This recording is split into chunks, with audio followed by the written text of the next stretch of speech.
Buenas noches a todos. Bueno, es un gusto estar un martes más. Hoy es martes 9, ¿no? De julio de este 2024. Ya estamos listos aquí en el discipulado de la Iglesia Efesios 4:23, dándole gracias a Dios siempre por estos espacios en los que tenemos la oportunidad no solamente de saludarnos, de vernos con algunos, sino que lo más importante, poder compartir la palabra en un ambiente diferente a lo que es la iglesia, ¿no? O sea, ya saben que generalmente estos espacios son para, ponemos un tema, discutirlos, preguntar e instruirnos y todos como un mismo cuerpo crecer en armonía, ¿no? Así es que vamos a darle gracias a Dios, vamos a orar para poner todo en las manos del Señor, ¿no?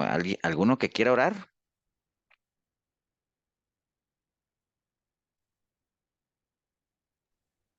Yo, pastor, buenas noches.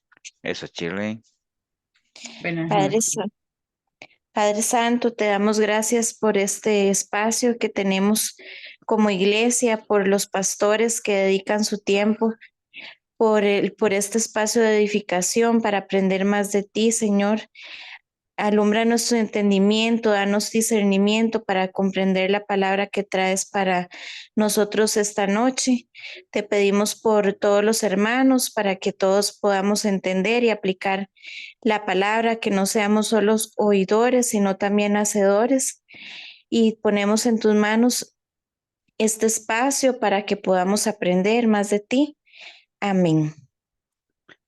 Amén. Muchas gracias, Shirley. Amén. Amén.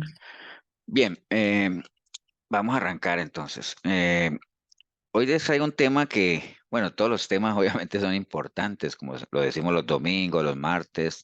Todo lo que tenga que ver con la palabra obviamente es importante porque indiscutiblemente es para nuestra formación, para nuestro crecimiento, ¿no? Hay varios temas que uno convive en su vida, en su caminar cristiano, y no solamente cristiano, sino en su caminar secular también que marcan ciertos comportamientos sociales, ¿no? O sea, y de los cuales la palabra obviamente nos hace advertencias de que hay que saberlos manejar, de que hay que controlarlos.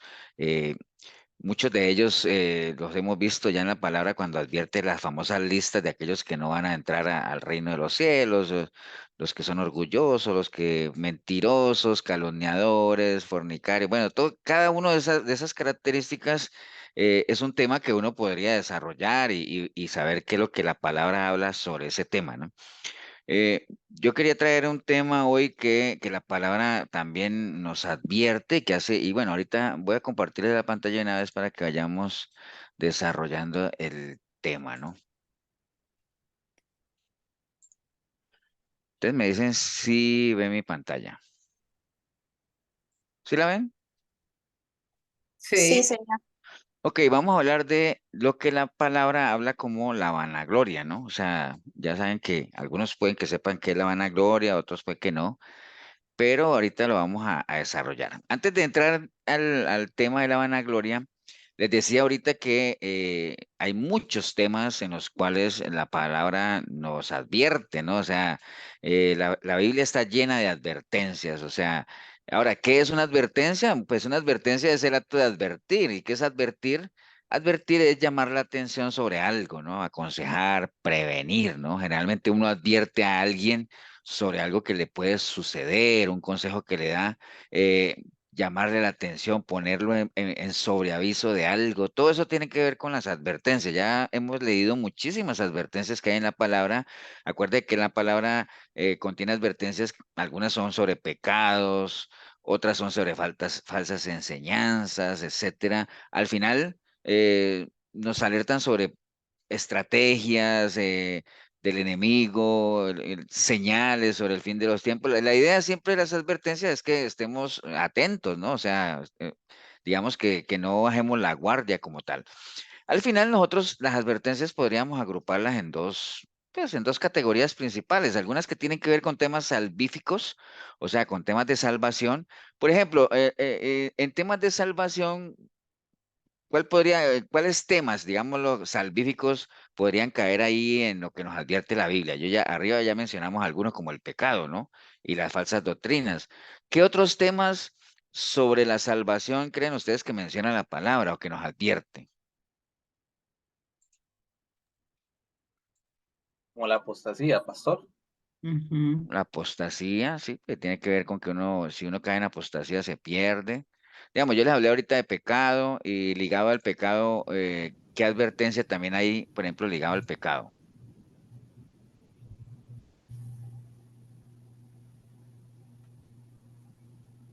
La incredulidad. La incredulidad. ¿Qué nos advierte la Biblia sobre la incredulidad? Que el que no cree ya está condenado. Es una advertencia, ¿cierto? De sí. Entonces, ¿para qué nos advierte la Biblia de eso? Para que creamos, precisamente para que no haya condenación. Sobre el pecado, ¿qué nos advierte la Biblia? Bueno, que el pecado te separa de Dios, es una advertencia, ¿cierto? Sobre la apostasía que decía Fernando ahora, ¿qué nos advierte la Biblia? Que el que se extravía de la sana doctrina no tiene a Dios. Son temas salvíficos, ¿cierto? Y así hay varios. Con el, Y es en la con- apostasía entrarían que las falsas doctrinas, que es parte, o los falsos Sí, profetas. sí, toda esa parte de la falsa doctrina, los falsos profetas, las malas prácticas, lo que hablamos el domingo de la blasfemia contra el Espíritu Santo. Ahora, otros temas salvíficos que nos advierte la palabra que tienen que ver con el pecado, por ejemplo, es sobre el arrepentimiento, que nos advierte que si no hay arrepentimiento no hay misericordia, o sea que no hay perdón. ¿Me entiende todo eso? ¿Qué nos advierte más? Que el día que el día anterior no le será tomada en cuenta. Todo eso son advertencias, ¿cierto? No son juicios condenatorios, sino que son advertencias. Es decir, si haces eso, te puede pasar aquello, ¿me entiendes? Entonces, eso, digamos, ligados a temas de salvación. Pero hay otras advertencias que están relacionadas ya con la santificación. O sea, por ejemplo, ¿qué advertencias creen ustedes que la Biblia nos puede dar con... Ahora, ustedes dirán, pastor, pero la salvación y la santificación no es lo mismo. Sí, obviamente que están ligadas, porque todo nuestro caminar cristiano se mueve, acuérdate que la suma de la palabra toda es verdad, ¿no?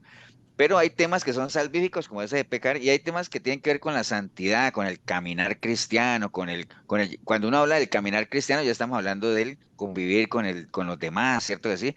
Ahora, ¿qué nos advierte la Biblia? ¿En qué tema nos advierte, por ejemplo, el de convivir con los demás? Por ejemplo, cuando nos dice que no seamos orgullosos, porque Dios no camina con el orgulloso. Entonces, eso hace parte de nuestro caminar cristiano, ¿no? Que hablemos la verdad unos con otros, o sea, que nos amemos los unos con otros como Dios nos amó. O sea, esos son temas que tienen que ver ya con nuestro caminar, ¿no? Y por ejemplo, la vanagloria, que los que sepan qué es vanagloria, que más o menos la saben, ¿en cuál de esos dos grupos ustedes la acomodarían? ¿En temas de salvación o en temas de santificación? En temas de santificación, pastor, Ujú. Sí, ¿no? ¿Por qué, Elsa? porque si Dios nos manda que nos santifiquemos, tenemos que dejar eso de estarnos nosotros, como dicen, echándonos porras, ¿verdad? Ay, estás haciendo bien, y así. Sí, o sea, resumiendo lo que dice Elsa, porque la vanagloria es un tema de comportamiento, de conducta, ¿no? ¿Cierto que sí? Ujú. Ahora, no, si una persona es vanagloriosa, pues no necesariamente se va a condenar, pero está abriendo una cantidad de puertas porque la vanagloria abre una cantidad de puertas a otros pecados, ¿no? Que es lo que vamos a estar viendo ahorita. Entonces, lo podríamos agrupar en temas de santificación y Pastor, obviamente, antes de que no, continúes, por sí. ejemplo, en los temas que dices de advertencia de salvación y santificación, cuando dice que tiene que ser uno santo porque Dios es santo, ¿eso es parte también de la santificación o es parte de la salvación? Lo que pasa es que acuérdense que la santidad es o sea, la santidad y la salvación son dos cosas que están muy ligadas, pero son diferentes, ¿no? La santidad es la antesala a la salvación, o sea, si Dios nos salva a nosotros, nos da salvación, pero nosotros por medio de la santidad aseguramos la salvación. Entonces, la santidad es un camino que nos lleva a la salvación. ¿Cuándo nosotros vamos a tener la salvación? Cuando muramos con Cristo, la hacemos y morimos con Él y obviamente ya, como diría Pablo, peleamos la buena batalla y la ganamos, ¿no? Pero eso cómo lo vamos a poder hacer solamente si llevamos un caminar en santidad, ¿no? O sea, están ligados, pero no son lo mismo exactamente. Una cosa lleva a la otra, ¿no? Una es como la antesala de la otra, ¿no? Ok, entonces vamos a comenzar a definir para que ustedes vean, por ejemplo, miren toda la investigación que dice sobre la vanagloria. Dice que el concepto de vanagloria, la palabra vanagloria proviene del latín vanagloria, porque acuerde que el latín pues tiene mucha relación pues de ahí viene todo lo que es latino, ¿no? Entonces hay muchas palabras en latín. Es más, uno se pone a escuchar a alguien hablando en latín y hay muchas cosas que uno capta, ¿no? Porque obviamente son raíces latinas. Entonces, vanagloria viene del latín vanagloria, que a su vez se deriva de un término griego que es kenodoxia, así griego. Y miren este descubrimiento que tuve, dice que en ambos casos la palabra se compone de dos partes, vana y gloria. Tremenda investigación que hice. Entonces, pero bueno, eso no es lo más importante. Lo más importante es que la palabra vana, obviamente, hace referencia a algo vacío, ¿cierto? Sin importancia, sin sustancia. Eso es la gloria se refiere a fama, honor, excelencia, ¿cierto? Estoy buscando la gloria. Entonces, si uno las junta, la vanagloria realmente se puede entender como la búsqueda constante que una persona estaba de gloria, pero una gloria vacía, una gloria sin fundamento, ¿no? Esa es vanagloria, ¿no? Entonces, mire cómo la unión de esas dos palabras al final, por eso es que lo que decía Elsa ahorita, ¿no? Y de antemano ya lo sabemos, no es algo que Dios nos aconseje, ¿no? Y más bien nos advierte que evitemos, que es lo que vamos a estar viendo ahorita sobre este tema, ¿no? Entonces, entrémonos un poquito en la vanagloria. La vanagloria se refiere a un sentimiento excesivo de Pastor, ahí orgullo. está Gema con la mano levantadita. ¿Hace? Dime, Gema. Buenas noches, bendiciones. Pastor, vanagloria es lo mismo que orgullo, que una persona orgullosa. Sí, son hermanos, son primos siameses separados al nacer. Y ahorita lo vamos a ver que sí, vamos a empezar hablando de vanagloria y al final vamos a terminar hablando y de orgullo y otro, es que hay varios que son, ni siquiera son siameses, ¿cómo le llamaría uno cuando son tres? Trillizos, cuatrillizos, hay varios que son cuatrillizos separados al nacer que son la vanagloria, la soberbia, el orgullo. El ego. Bueno, ahí vamos a ver que hay otros sinónimos, pero son la misma línea, Gemita. Por ahí vamos a ir. Gracias. Entonces, bueno, la vanagloria se refiere a un sentimiento, porque eso es algo, o sea, eso de sentirse el ego y todo eso es una parte ya emotiva, sentimental, y es aquí, ¿no? Acuérdate, como son sentimientos, emociones, el asunto está aquí, ¿no? Pero es un sentimiento excesivo de orgullo, ¿no? Por eso habla ahí de orgullo y satisfacción por los propios logros, ¿no? Ahora usted dirá, pastor, pero ¿por qué tiene que ser malo que uno sienta orgullo y satisfacción por logros propios? O sea, no tiene por qué ser malo, ¿cierto? Lo que pasa es que ahorita lo vamos a ver que ya la vanagloria, y por eso dice ahí un sentimiento excesivo, ¿no?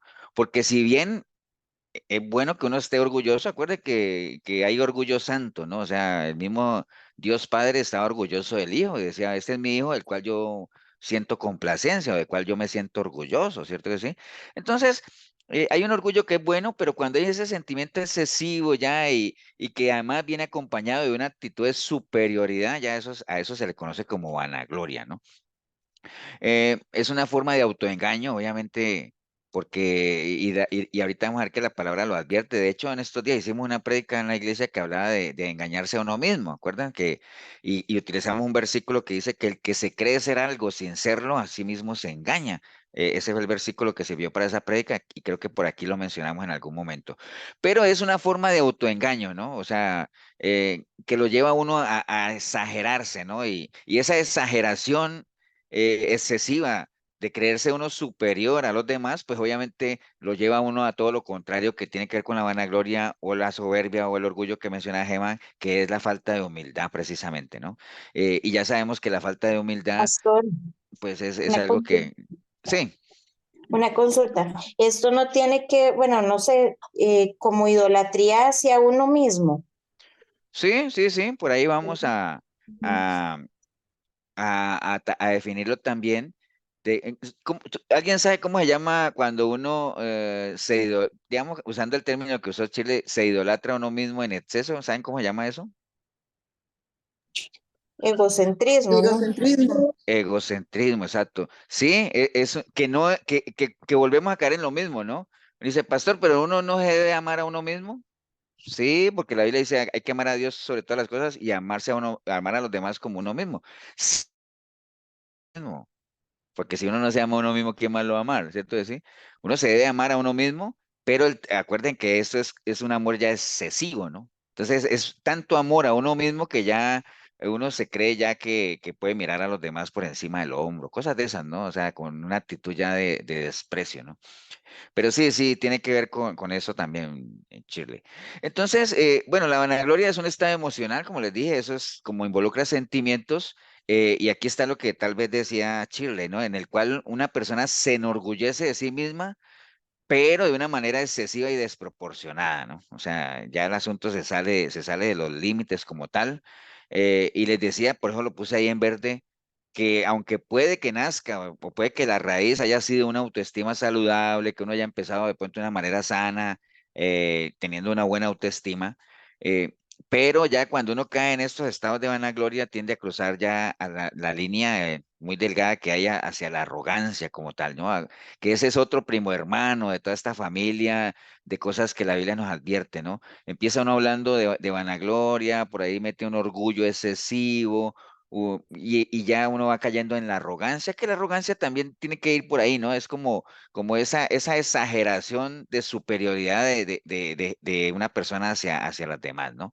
Y eso obviamente afecta relaciones personales, porque si ni Dios camina con el soberbio, el vanaglorioso, pues la recomendación de él es, si yo no camino con ellos, pues tú tampoco, ¿no? No camines con ellos. Entonces afecta relaciones, ¿no? Y la percepción de los demás, lo que más piensan de uno.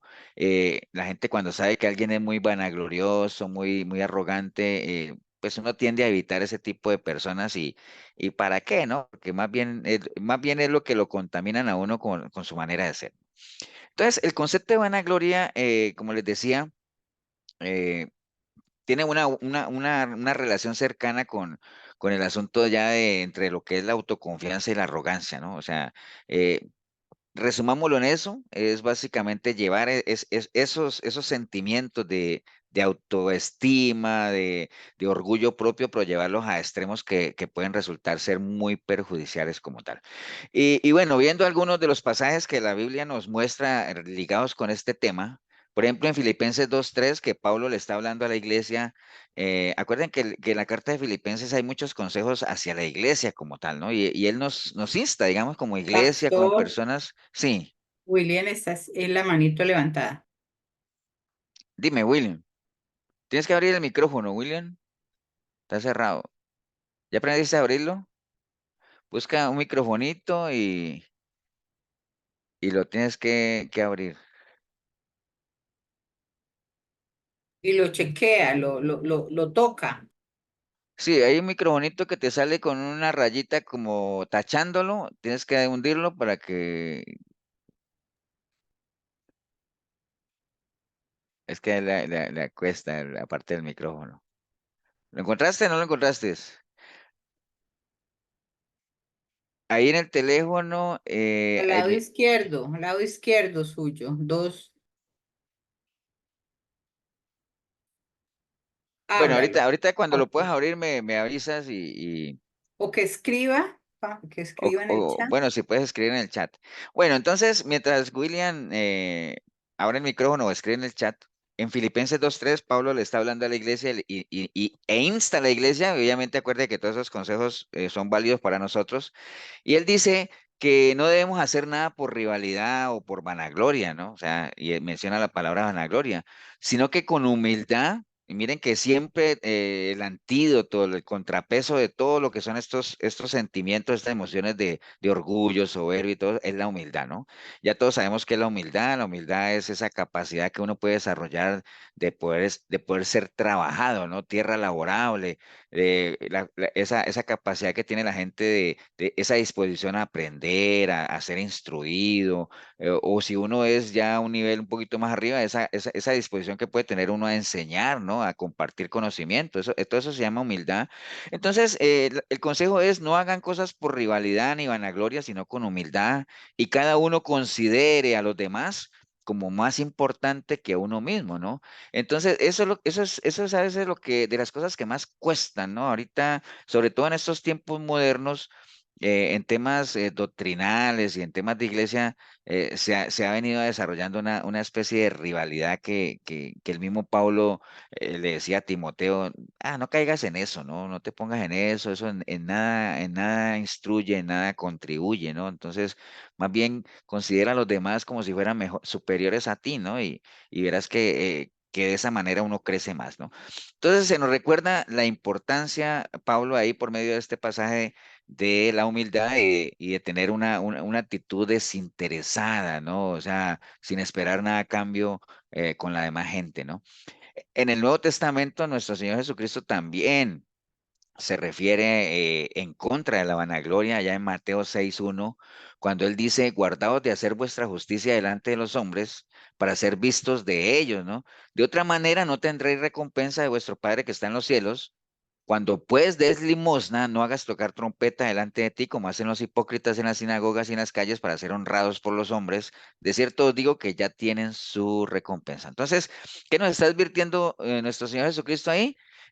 A evitar esa tentación de buscar a toda hora el reconocimiento de los demás, ¿no? Que es precisamente hoy lo que más se ve, ¿no? O sea, a veces uno ve tantas cosas, pues en redes y en todo lado, y uno queda con la inquietud de hasta qué punto las personas hacen las cosas de una manera desinteresada o hasta qué punto lo hacen buscando el reconocimiento público. Bueno, pues uno se quedará con la duda porque pues obviamente a uno lo pueden engañar, pero pues sabemos que Dios no puede ser burlado, ¿no? Entonces, pero el Señor lo que nos está diciendo ahí es guardaos, ¿no? Cuando dice guardaos es cuídense, ¿no? Cuídense nada más cuando hagan algo, no busquen, no caigan en la tentación de buscar ese reconocimiento público, sino que más bien todo lo que ustedes hagan en público, pues obviamente el Señor también lo va a ver en lo secreto, ¿no? Entonces, háganlo como para el Señor y no hay necesidad de andar buscando ese reconocimiento como tal. Entonces, digamos, como resumiendo un poquito lo que hemos visto, acuérdense entonces que la vanagloria pues es un concepto que la Biblia utiliza y que nos advierte sobre esa búsqueda egoísta de reconocimiento, porque es algo muy egoísta, ¿no? Porque estoy buscando mi reconocimiento, que la gente me reconozca cosas, ¿no? Y eso pues es una gloria, ¿para qué eso? O sea, eso no me sirve de nada, por eso se le llama una gloria vacía o una vana gloria como tal, ¿no? Porque nosotros sabemos y entendemos que la verdadera gloria proviene del Señor. Esa es la que nos interesa, ¿no? La de la gente, vea, y se los digo yo a ustedes así por experiencia, ¿no? Y todos las tenemos. Yo como se lo he repetido ya como 1000 veces, ahorita en el mes de agosto cumplo 20 años ya de cristiano. Y en 20 años he visto muchos, muchos casos, ¿no? De gente que tiende digamos, como que se te acerca a ti, y creo que ustedes también los han visto casos de gente que quiere, ¿cómo es que le llama eso cuando echan flores?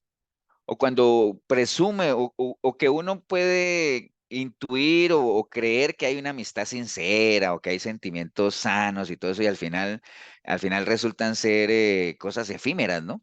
Entonces uno sabe que realmente la única gloria que uno necesita es la del Señor nada más. Sí, uno tiene gente muy cercana que uno sabe que hay sentimientos que son sinceros, que uno puede caminar con ciertas personas, contar con ciertas personas, confiar, no ciegamente, porque no se trata de eso, pero sí sabemos que hay amistades que son sinceras y todo eso, y que hay palabras que son de verdad de corazón, pero no hay que confiarse en eso, y por eso el Señor dice, no caigan, guárdense de eso, no caigan en esa tentación de buscar el reconocimiento de los demás, ¿no? O sea, busquen la gloria de Dios, que eso es lo más importante, y todo lo demás, pues, vendrá si es que ha de venir, ¿no? Como tal. Entonces, busquemos la aprobación de Dios en lo que hagamos y pues en la medida en que Dios nos apruebe, ya lo demás está hecho, ¿no? Por En el ejemplo, libro, pastor, en otras palabras, cuando dices tú buscar la gloria de Dios, ¿cómo lo puedes explicar o cómo lo entenderíamos?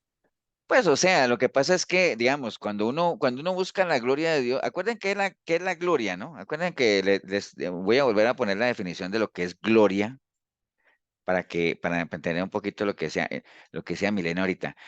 Aquí la gloria se refiere a fama, honor, excelencia, ¿no? Entonces, cuando ustedes me podrían decir a mí, Pastor, pero entonces yo ¿por qué tengo que buscar la fama de Dios? ¿Qué es fama? O sea, ¿qué entienden ustedes cuando una persona tiene fama, qué es? Reconocido. Que es reconocido, ¿cierto? Que lo conocen. Entonces, cuando yo les digo que tenemos que buscar ser famosos delante de Dios, ¿cómo lo podríamos interpretar? Que Dios sepa quiénes somos y Que Dios nos no. conozca, ¿no? Que Ujú. es lo que yo les he dicho a ustedes, que es un temor tremendo el que uno llegue ante el Señor y le diga, Señor, aquí estoy, que el Señor diga, pero yo no te conozco. Qué diferente es lo que, y les he contado a veces que la película esa de Pedro y Pablo, cuando Pablo ya le dice a Timoteo que ya perdió la buena batalla y que le espera la corona de justicia y que él está entrando al reino, y resulta que al otro lado de esa gran luz, en esa película, por lo menos, pero ya así me lo quiero imaginar al otro lado de esa gran luz está nuestro Señor Jesucristo esperándolo, ¿no? Entonces, tremendo eso. ¿Me entiende? Entonces, que uno se presente allá y que uno no tenga que decirle, Señor, vieras todo lo que hice. No, no, no, que yo le diga, ve, siervo fiel, ven acá, entra en la gloria de tu Señor. ¿Me entiende? Eso es tener la fama del Señor, eso es buscar la gloria de Dios como tal, el reconocimiento. Y por eso no tenemos que estarlo buscando ni forzándolo, porque en la medida en que hagamos cosas que agraden al Señor, eso lo tenemos asegurado, ¿cierto? ¿Es así? Por eso es que el consejo del Señor es, hagan todo como para Él, porque con Él no hay pierde. Si ustedes lo Ser hacen para aprobados Él, por él, ¿verdad, pastor? perdón, Elsa. Ser aprobados por él, ¿verdad? Exacto, esa es la única aprobación que nos interesa, ¿no? Básicamente eso. En el libro de Proverbios 16-18 dice también la palabra que antes del quebrantamiento es la soberbia y antes de la caída la altivez de espíritu. Entonces miren, todas esas palabras son primos hermanos, bueno, ya ni siquiera son trillizos ni cuatrillizos, ya empezamos hablando de la vanagloria, por ahí se mencionó la soberbia, que ya está aquí, ahorita apareció otra que es la altivez de espíritu, el orgullo, todos esos son conceptos que están muy, muy ligados, ¿no? Y entonces lo que dice la palabra básicamente es que cuáles son las consecuencias de la vanagloria, ¿no? Y dice ahí la caída, ¿no? Entonces, la caída y la ruina son consecuencias inevitables de un orgullo desmesurado, ¿no? O sea, no crean que no pasa nada, o sea, cuando una persona es exageradamente orgullosa, exageradamente soberbia, exageradamente altiva, al punto de que ya se cree superior, que ya no necesita nada de nadie. Es cuestión de tiempo, nada más para que caiga de ese trono en el cual la misma persona se ha subido, ¿no? Eso es una realidad. También en Lucas 14:11 hay un versículo que el Señor profundizó un poco en el tema. Dice que, porque cualquiera que se enaltece, mira, ahí aparece otra palabra, el enaltecerse, que es lo mismo que tener altivez. ¿Me entiende? Cualquiera que se enaltece será humillado, mientras que el que se humille será enaltecido, ¿me entiendes? Entonces, ¿qué es enaltecerse? Subirse, ¿no? Como subirse más de la cuenta, como creerse más arriba de lo que uno debería estar, ¿no? Entonces, ahí ese versículo que está en Pastor, Lucas, termino este párrafo, mire, ajá. ahí en ese versículo que nos dice Lucas, básicamente es los peligros, digámoslo, del vanagloriarse o de tener una idea desmedida, ¿no? Que nos puede impedir alcanzar lo que hablábamos ahorita, la verdadera gloria que es la que viene de Dios, ¿no? Porque en la medida que uno se suba, se enaltezca, dice la palabra que más bien va a ser humillado, ¿no? Sí, mire. O sea, bueno, la pregunta mía es para, por ejemplo, si nacemos de nuevo, ¿no? Somos nuevas criaturas, se supone que estamos renovando la mente. Esa parte que estás nombrando de la soberbia, que viene la altivez, todo eso, entonces, ¿qué son conflictos internos que todavía arrastramos como personas o qué? Si supuestamente hemos nacido de nuevo, estamos renovando nuestra mente. Entonces, yo sé que son sentimientos, emociones, pero entonces ahí, ¿qué pasaría? Pregunta desde Pavas, Ana Milena Ramos, la respuesta la tiene nuestro hermano Fernando Montoya desde Atenas. Eh, bueno, yo lo que quería, igual, ligado a todo lo que se está exponiendo y lo que acaba de decir la pastora, uno ve mucho hoy en las iglesias, es que todo esto, la vanagloria se ve más en la iglesia que en otro lado, ¿verdad? Porque en el mundo uno ve que es algo como, la gente ya casi ni lo ve tan normal, ¿verdad? El idolatrar a todo mundo, ¿verdad? A los gobernantes, a los músicos, pero hoy lo triste es que se ve en las iglesias y vemos cómo se están idolatrando a los pastores, se están idolatrando a la alabanza, se están idolatrando a los que andan, a los que andan sirviendo al Señor, y cuando se termina habiendo un problema en la iglesia, que también nos han enseñado, ¿verdad? No poner la mirada en el hombre, sino que poner la mirada en el Señor, pero sí, ese hombre tiene que estar dando frutos conforme a la fe. Entonces, al final se termina cerrando una iglesia, se termina destruyendo un ministerio, ¿verdad?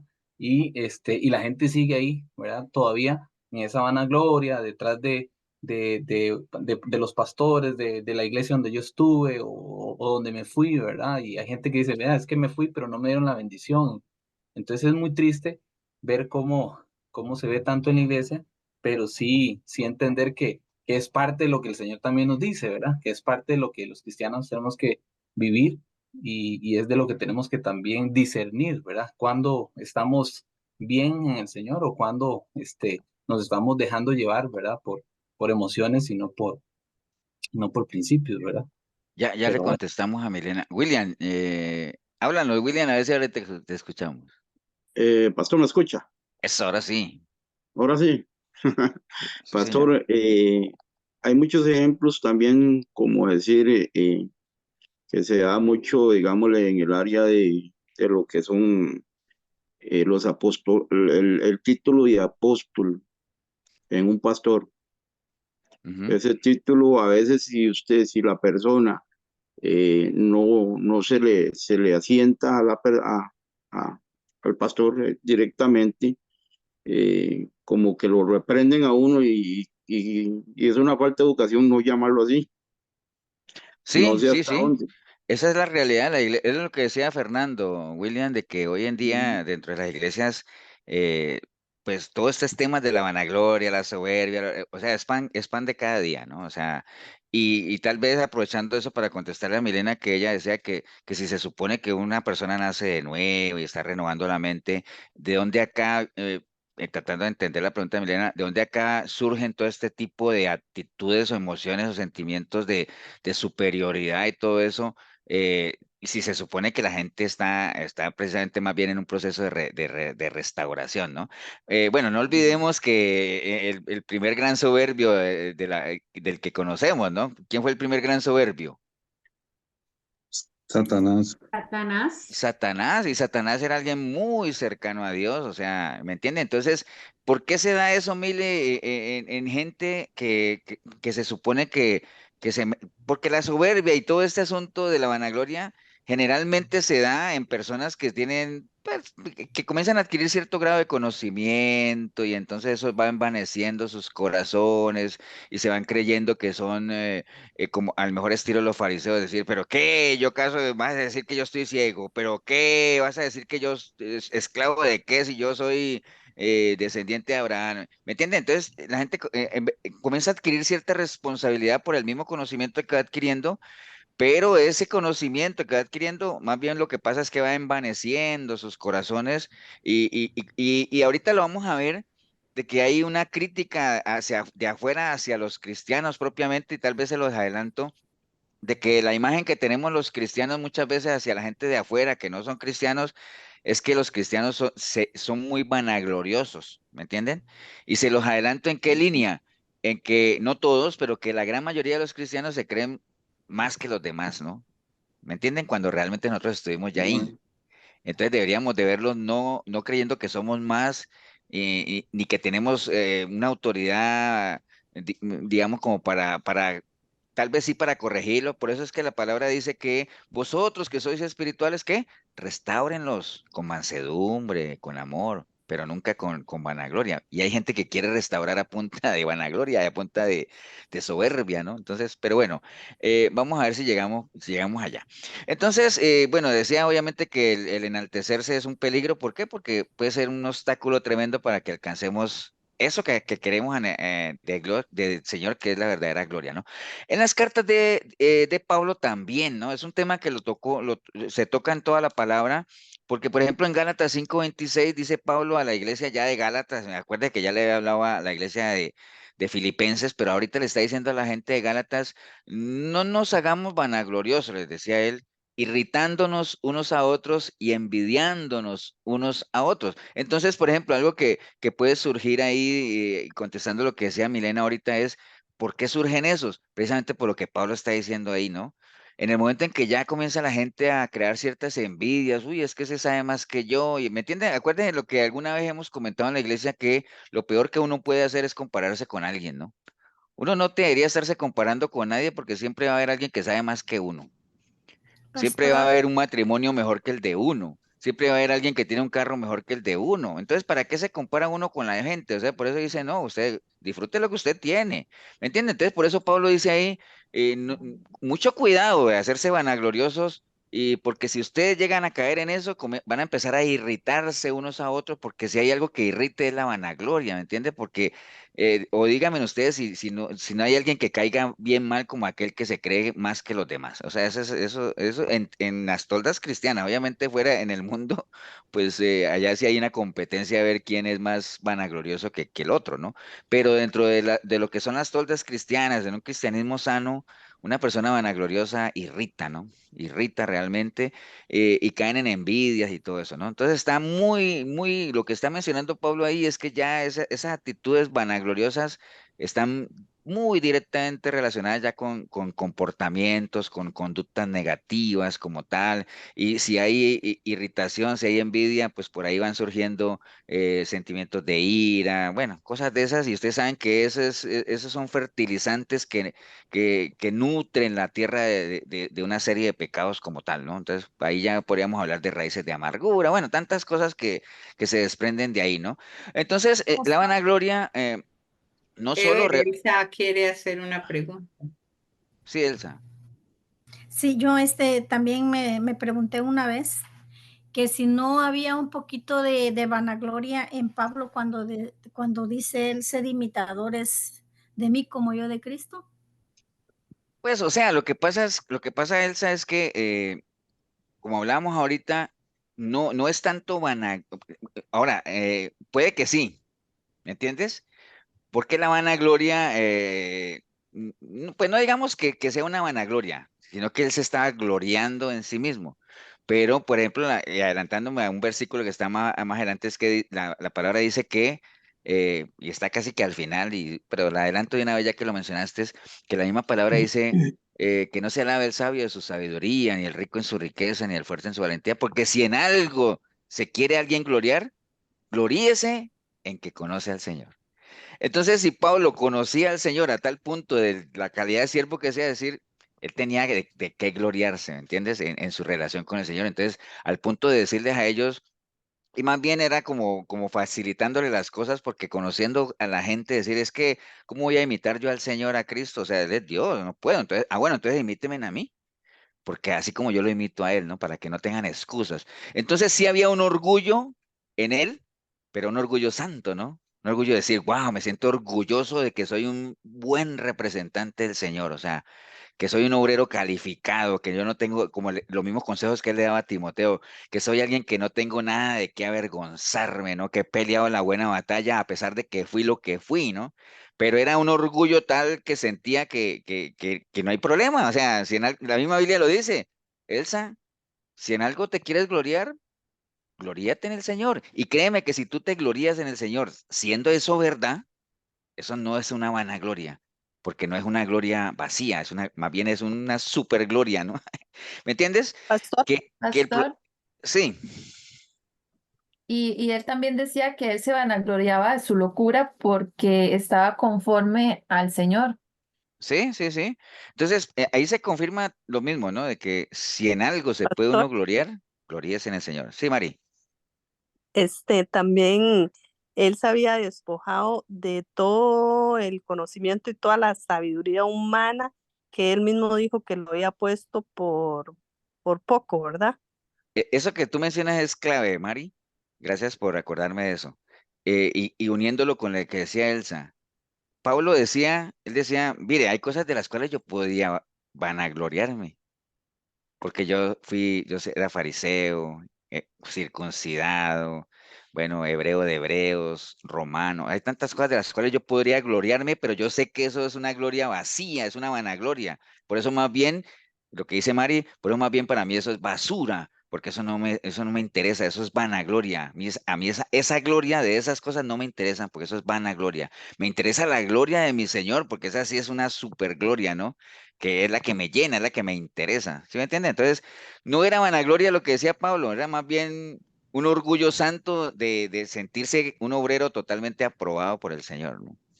Ujú. Ok. Ok, sigamos entonces. Bueno, la vanagloria les decía, bueno, bueno, que está hablando ahí de que la vanagloria es una barrera realmente en el momento de la comunión con todos, no solamente comunión con Dios, porque Dios no camina con el vanaglorioso, sino es como la raíz de muchas cosas que ponen barreras para las relaciones entre hermanos como tal. Santiago también lo expresa en 4:6 cuando él dice, pero él da mayor gracia, por esto dice, Dios resiste a los soberbios y da gracia a los humildes, ¿no? Igual, ¿no? O sea, casi que a lo largo de la escritura siempre hay esa misma concordancia, o es muy congruente en decir que Dios, con quién camina Dios y con quién no camina el Señor, ¿no? Básicamente es eso. Bueno, la vanagloria en la Biblia es presentada como una tentación muy peligrosa y decimos que es una tentación porque nosotros desde el punto de vista natural tenemos esa tendencia a buscar siempre la aprobación de los demás. Es algo natural, por eso es que uno no debe caer en esa tentación. Y peor aún cuando uno sabe que la gente lo aprueba y la gente te alaba y la gente te echa flores. Entonces es muy peligroso caer en esas redes porque eso va alimentando el ego, y entonces llega el momento en que nos puede pasar lo que le pasó a Satanás, ¿no? O sea, de creernos, decir, bueno, pero ya estoy al mismo nivel casi que de Dios, ¿no? ¿Qué es lo que pasa hoy en día? Como lo que decía William, ¿no? De estas líderes de hoy en día, apóstoles, profetas, que la gente los llena de tantas flores y la gente los pone ya al nivel de Dios casi, que llega un momento en que ya crean su propio evangelio, crean sus propias visiones, sus propias creencias y bueno, ya están al mismo nivel ya de Satanás, en el nivel de soberbia, ¿no? Como tal. Bueno, Santiago 4:16 también habla, ¿no? Dice, pero ahora os jactáis en vuestras soberbias. Recuerden, toda jactancia semejante es mala, ¿no? Entonces, ahí aparece otra palabra que es el jactarse, ¿no? El jactarse también es lo mismo, ¿no? La jactancia, ¿qué es la jactancia? Digamos, cuando uno presume ya de una manera desmedida de algo, ¿no? Entonces, Raja. imagine, sí, cuando están rajando, ¿no? Que en Colombia, por ejemplo, dicen chicanear, ¿no?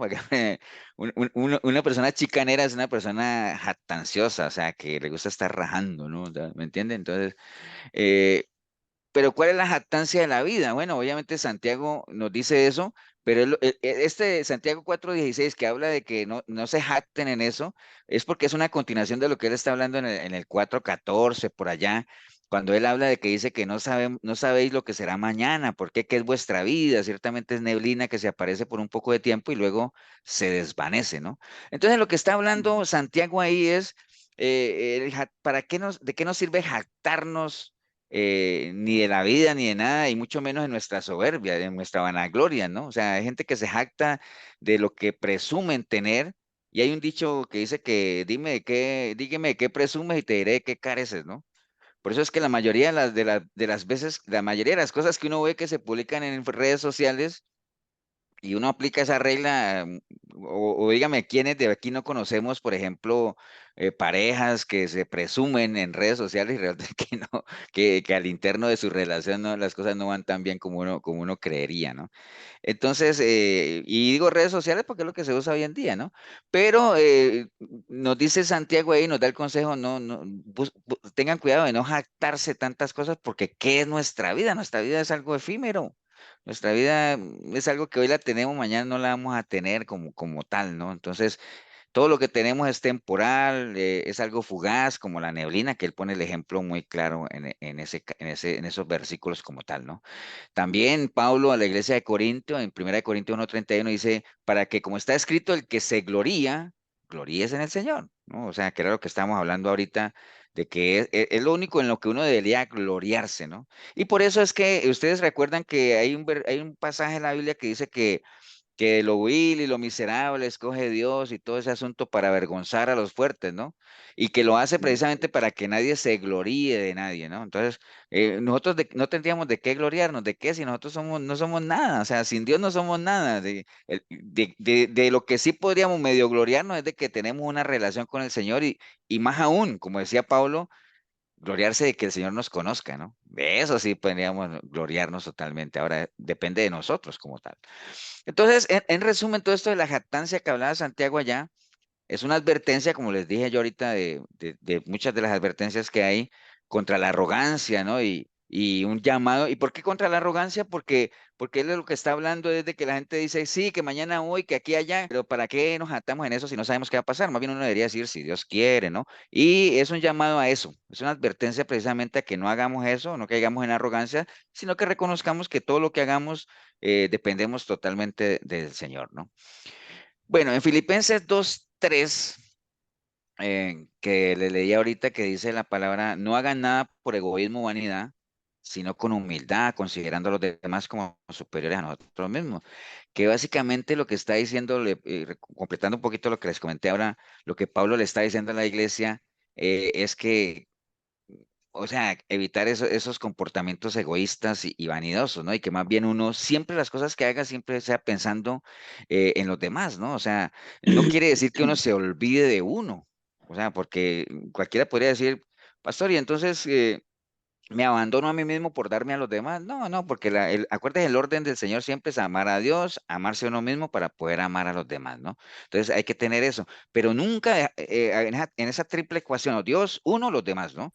Pero hay mucha gente que se queda solamente en Dios uno, ¿no?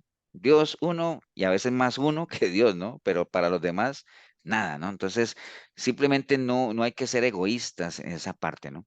Y aquí está lo que les decía la vez pasada en Gálatas, que decía, si alguno se cree ser algo no siendo nada, pues a mí, así mismo se engaña, ¿no? Es que hay mucha gente que en medio de su vanagloria se creen que son pues la mamá de Tarzán y a la larga no son nada, ¿no? Ahora, hay algunos ejemplos, hay muchos ejemplos en la Biblia de personas que cayeron en vanagloria y el primero, como lo mencionas ahora, fue Lucifer, eso está en Isaías 14, cuando dice, tú que decías en tu corazón, subiré al cielo, en lo alto, junto a las estrellas de Dios, levantaré mi trono, y en el monte del testimonio me sentaré, y a los lados del norte, y sobre las alturas de las nubes subiré, y seré semejante al Altísimo. Entonces, mire como un ángel que fue tan cercano al Señor, que era Lucifer o Lucero, el ángel de luz, tuvo un nivel de vanagloria tal que aspiró a ser igual a Dios, ¿no? Entonces, obviamente fue algo excesivo, ¿no? Y ya sabemos los resultados de ese ataque de vanagloria, ¿no? El rey Saúl también, acuérdense que varias veces él fue desechado por lo mismo, la misma vanagloria o el mismo orgullo lo llevó a desobedecer a Dios. Acuérdense, para no leer todo eso, ese pasaje donde Samuel se fue y el pueblo se comenzó a ir porque Samuel se demoró mucho, y entonces Saúl dice ahí que ofreció holocausto, ¿no? Acuerden que en esa época solo los sacerdotes podían ofrecer holocausto, pero Saúl, obviamente, por su orgullo de que la gente se le estaba yendo, lo hizo él.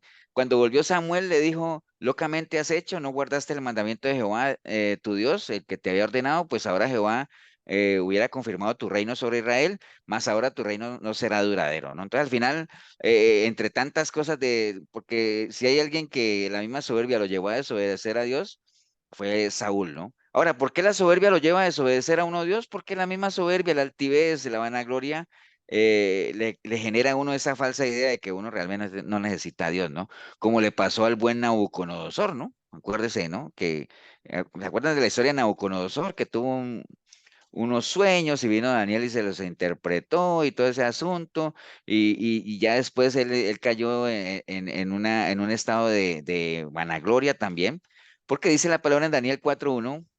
Bueno, todo eso está en Daniel 4:1 al 37, pero este versículo dice que habló el rey y le dijo, ¿no es esta la gran Babilonia que yo edifiqué para casa real con la fuerza de mi poder? Imagínese, ya no era Dios, por más que Daniel le había explicado los peligros que había si él no reconocía a Dios, pero decía que eso lo había hecho él con su poder y para gloria de mi majestad, o sea, para mi propia gloria, ¿me entiendes?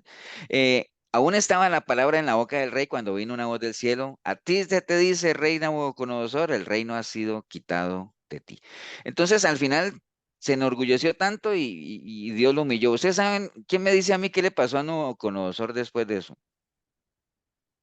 ¿O cuál fue la humillación? ¿Cuál fue el castigo para 7 Nabucodonosor? Dios años lo común, mandó. Animal, comiendo pasta. Como- Ujú. ¿Qué más? Sí, que el Señor lo mandó a comer pasto, lo hizo como una Lo, ama- bestia. lo Sí, amarraron con cadenas, le salieron garras y todo ese uñas, asunto. O sea, sí, güey, entonces, bueno, al final, ¿por qué? Por vanaglorioso, ¿no? Pedro orgulloso. también le pasó lo mismo, ahí en Marcos 14:27,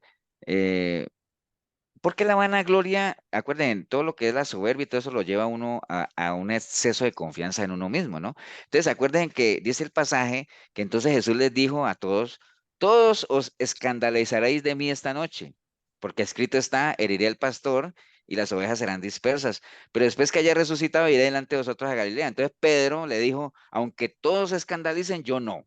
Y le dijo Jesús, de cierto te digo que tú hoy, en esta noche, antes de que el gallo haya cantado 2 veces, me negarás 3 veces. Mas él con mayor insistencia decía, si me fuere necesario morir contigo, no te negaré. Y todos decían lo mismo. Entonces, eso era lo que Pedro decía antes de que realmente le pasara lo que le tenía que pasar, ¿no? Tenía una confianza muy excesiva en sí mismo y al final fue humillado, ¿no? Porque el Señor le dijo, mira, donde yo voy a ir, ustedes no pueden ir. Y al final él no le hizo caso porque se fue allá a meterse con el enemigo, ¿cierto? Y a Pedro le pasó algo que la Biblia también aconseja en esto de la vanagloria y la soberbia, y es que uno no debe ser sabio en su propia opinión, ¿no? Hay que reconocer nuestras debilidades, nuestra dependencia del Señor y no hacerlo de Pedro. Y esto que le pasó a Pedro es algo que es lo que le decía a ustedes, que muchas veces uno ha visto esos casos, ¿no? No, por ti la vida daría, y hoy en día uno ya ni sabe dónde estará toda esa gente, ¿no? O sea, ¿me entiende? Eso es normal, pues es parte de, ¿no? pastor, Entonces, sí, podríamos pensar también en Jezabel, la esposa del rey. eh, ¿Cómo se llama este rey? Que la esposa era muy mala. ¿cuál era que se llamaba él? Acap, Acap, Acap, Acap, sí. sí. Y también el mismo faraón, ¿verdad? O sea, en el caso, sí, en el caso del mismo faraón, acuérdense que sí, obviamente él, es que en el caso del faraón, eh, pero sí, obviamente la vanagloria no es exclusiva para hijos de Dios nada más, o sea, la vanagloria es para todo mundo. Lo que pasa es que uno no esperaría que alguien que haya entrado en un proceso, como decía Milena, de restauración, de renovarse, siga con esas actitudes. Esto dentro del mundo es pan de cada día, ¿no? Antes allá hay una competencia de ver cuál es más vanaglorioso. En el caso del faraón, sí, obviamente no daba su brazo a torcer a pesar de ver tantas cosas, y ustedes saben que a medida que iban pasando las pruebas, su corazón más bien, en vez de aflojar, se iba endureciendo y se iba endureciendo hasta que ya no tuvo reversa el asunto y pasó lo que pasó, ¿no? En el caso de Jezabel, pues sí, obviamente era digamos, ella la que manejaba al marido y todo ese asunto, entonces sí tenía ya un sentimiento de que ella podía hacer y deshacer, ¿no? O sea, y ella tenía, y de hecho sí lo tenía, cierta influencia. Acuérdense que ella fue la que hizo pues matar propiamente a Nabot, ¿no? Por la viña aquella para poder dársela al marido, ¿no? Sí, sí, son ejemplos, pero insisto, ¿no? O sea, es algo que fuera del reino de Dios, pues se ve, y no solo eso, se ven muchas cosas más, pero dentro del reino de Dios no debería verse, pero sí se ve, ¿no? Y por eso es que vienen todas esas advertencias que estamos viendo aquí, porque sí se ve y se sigue viendo, ¿no? Entonces, ¿cuál es el peligro de la vanagloria cristiana? Bueno, acuérdense que algo que el Señor insistía precisamente sabiendo todo esto, y le insistía a sus discípulos y nos insiste a nosotros, es el tema de servir, pero servir con humildad, ¿no?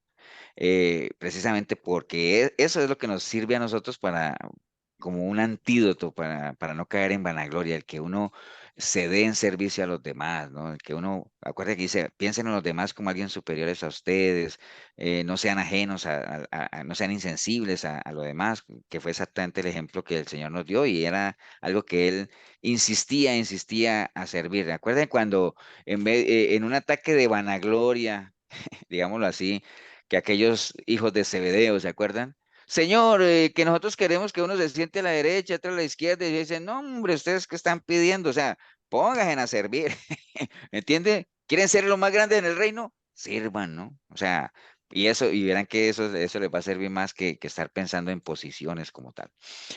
Ok, bueno, entonces, bueno, eso es algo que hemos insistido siempre, estamos llamados a servir para que precisamente eso, eso es lo que nos ayuda a crecer cristianamente y eso va a opacar, digamos, lo que es el orgullo.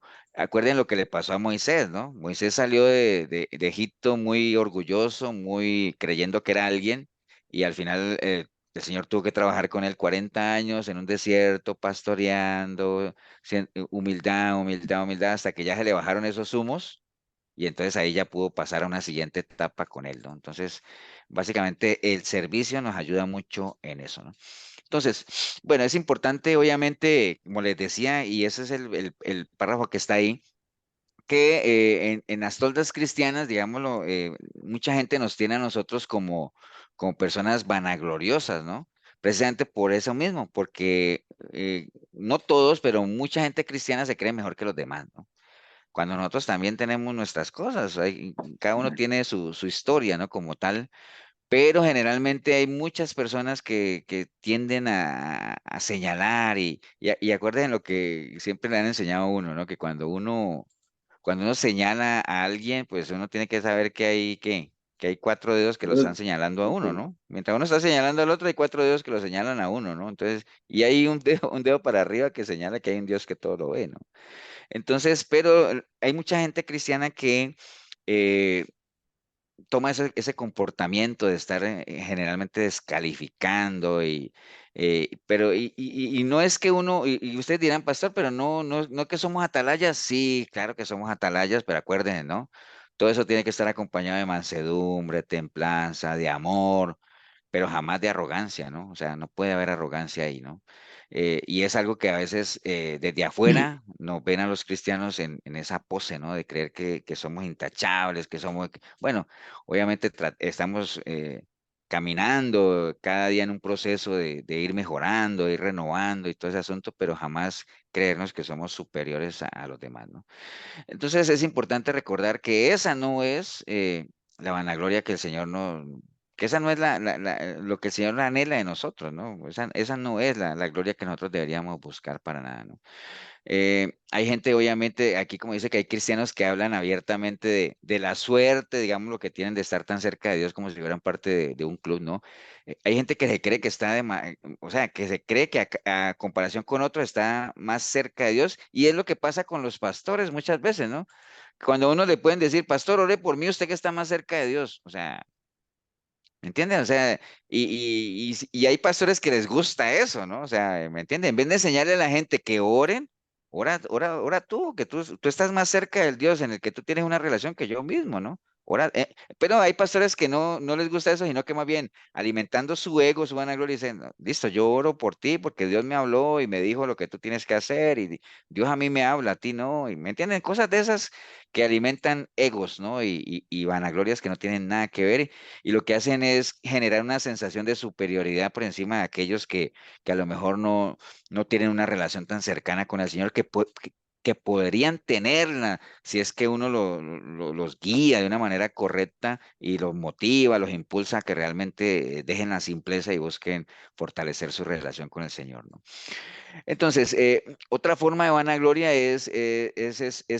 digamos, esos comportamientos que se dan en las iglesias donde algunas personas tratan por todos lados de estar impresionando a los demás, ¿no? O sea, ya sea por el vocabulario que usan, ya sea, bueno, ustedes han visto que hay gente que habla de una manera exageradamente religiosa, ¿no? O sea, bueno, nosotros en la iglesia por lo menos yo no he visto casos así, pero sí hay gente en el mundo cristiano que usa un lenguaje en extremo religioso. Yo me acuerdo cuando yo recién llegué al cristianismo como tal, y yo le preguntaba al pastor tío le decía, pastor, pero es que hay gente que habla, que yo los veo que tiene un vocabulario tan religioso, tan suntuoso y todo eso. Entonces él me decía algo muy, muy cierto, ¿no? Me decía, mira, siervo no, porque en ese tiempo no era siervo. La gente que habla así, por lo general, es la que menos relación tiene con Dios. No en todos los casos, pero en la gran mayoría sí, ¿no? ¿Por qué? Porque más bien tratan es como de impresionar, o la gente que te dice que habla en lenguas, que no es que no, que yo no tengo digamos, como la capacidad de ver si sí o no, pero lo que sí veo son los comportamientos, ¿me entienden? La manera en que la gente, el testimonio que la gente da, que uno diría, ¿cómo una persona con ese testimonio o con esas actitudes habla en lengua? O sea, no sé, es algo que no me cuadra, ¿no? Como tal. Pero siempre son esas intenciones de estar impresionando a los demás, ¿me entiendes? O sea, eh, por ejemplo, en la iglesia llegaba antes una pareja, un matrimonio, que el Señor cuando había la alabanza, ustedes vieran como que postrada se tiraba al suelo y lloraba, y yo decía, bueno, pues uno, si uno no conoce, uno decir que son personas muy tocadas, ¿cierto? Muy espirituales, ¿no? Pero después uno decía, no, hombre, pasó si él le pega a la mujer. ¿Me entiende? Entonces, aquí estamos. Entonces, ¿para qué hacen eso? O sea, es simplemente para impresionar, ¿me entiendes? O sea, cosas de ese asunto. Entonces, pero eso de que se ve, ¿no? Entonces, todo eso es vanagloria, ¿me entiendes? Es una gloria vana, o sea, es algo vacío, ¿es para qué? O sea, creerse espirituales sabiendo que no hay nada que ver ahí. Pero bueno, está bien, eso es otra cosa ahí, ¿no? Hay otros que son, saltándome un poquito, estoy saltando algunas cositas que estoy leyendo por encima, básicamente. Otro problema es lo que podríamos llamar como codicia espiritual. Acuérdate que la codicia es cuando uno anhela algo de una manera desmedida, ¿no? Entonces, hay gente que tiene codicia espiritual, o sea, que quiere alcanzar ciertos niveles espirituales, pero casi que de una manera desmedida. Entonces, es lo que les decía ahorita, que ven su fe como una competencia, ¿no? Como que a quién sabe más y quién es más espiritual que este, y yo sé más que este, y yo le tiro aquí y allá. Y entonces, eso al final por lo general lleva gente a prácticas espirituales que no son nada sanas, como les decía ahorita del tema de hablar en lenguas y todo ese asunto, ¿no? Eh, y eso de hablar en lenguas en las iglesias se da más que todo es precisamente por la competencia que hay de quién es más espiritual que quién, porque venden la falsa idea de que un buen indicador, un buen termómetro de espiritualidad es, por ejemplo, hablar en lengua. Entonces la gente comienza esa competencia de quién habla más en lenguas que quién, ¿no? Entonces, pero bueno, todo eso es parte de la vanagloria. Todo eso que estamos hablando es parte de todos esos temas, vanagloria, soberbia, orgullo, altivez de espíritu como tal, ¿no? A la larga, recuerden que como cristianos, el llamado de nuestro Señor es a vivir con humildad, con gentileza. Cuando hablamos de humildad, no estamos hablando de ser conformistas, simplones, mediocres, no estamos hablando de eso. Estamos hablando de humildad en el sentido de la capacidad, esa hambre de aprender, ¿no? Por eso el Señor decía, bienaventurados los pobres de espíritu, ¿no? Que uno sienta que realmente, por más que uno sepa y conozca que, uy, no, todavía me falta aprender mucho, o sea, hay mucho todavía por aprender, y que eso sea acompañado de ser una persona gentil en el sentido de, no como lo decían los judíos, de chusman y eso, sino de amabilidad, de cordialidad, de mansedumbre, todo ese asunto, ¿no? O sea, que es el camino correcto, ¿no? Porque acuerden que las advertencias, como les empecé a hablar de lo que la Biblia nos advierte, es precisamente con todo lo contrario, ¿no? El orgullo, la soberbia, que son los caminos que sí nos llevan por la ruta que no debería ser como tal, ¿no? Entonces, Pastor, sí, mi estimado. pastor, ahí en Gálatas 6:3 habla, dice que porque el que se cree ser algo no siendo nada, a sí mismo se engaña. Ujú. Eso pasa hablando también de la vanidad también ahí. No Sí, sé ese, si se ese lo relaciona. leímos ahorita, que les decía que hicimos una prédica Sí. hace poco en la iglesia que se llamaba engañarse a uno mismo, ¿no? Que usamos ese versículo porque es muy triste, sí, lo que tú dices, William.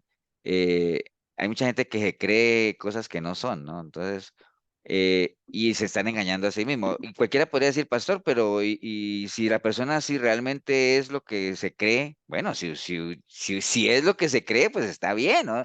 Si yo creo que yo soy espíritu, como hablamos ahorita de Pablo, si yo creo que yo soy Ajá. un cristiano bien, que yo conozco al Señor, que agrado al Señor con todo, y si yo estoy orgulloso de eso, pues qué bueno, ¿no? Qué bueno. Pero precisamente lo que dices tú, William, se lo está diciendo Pablo a los Gálatas, ¿y sabes por qué se lo dice a los Gálatas?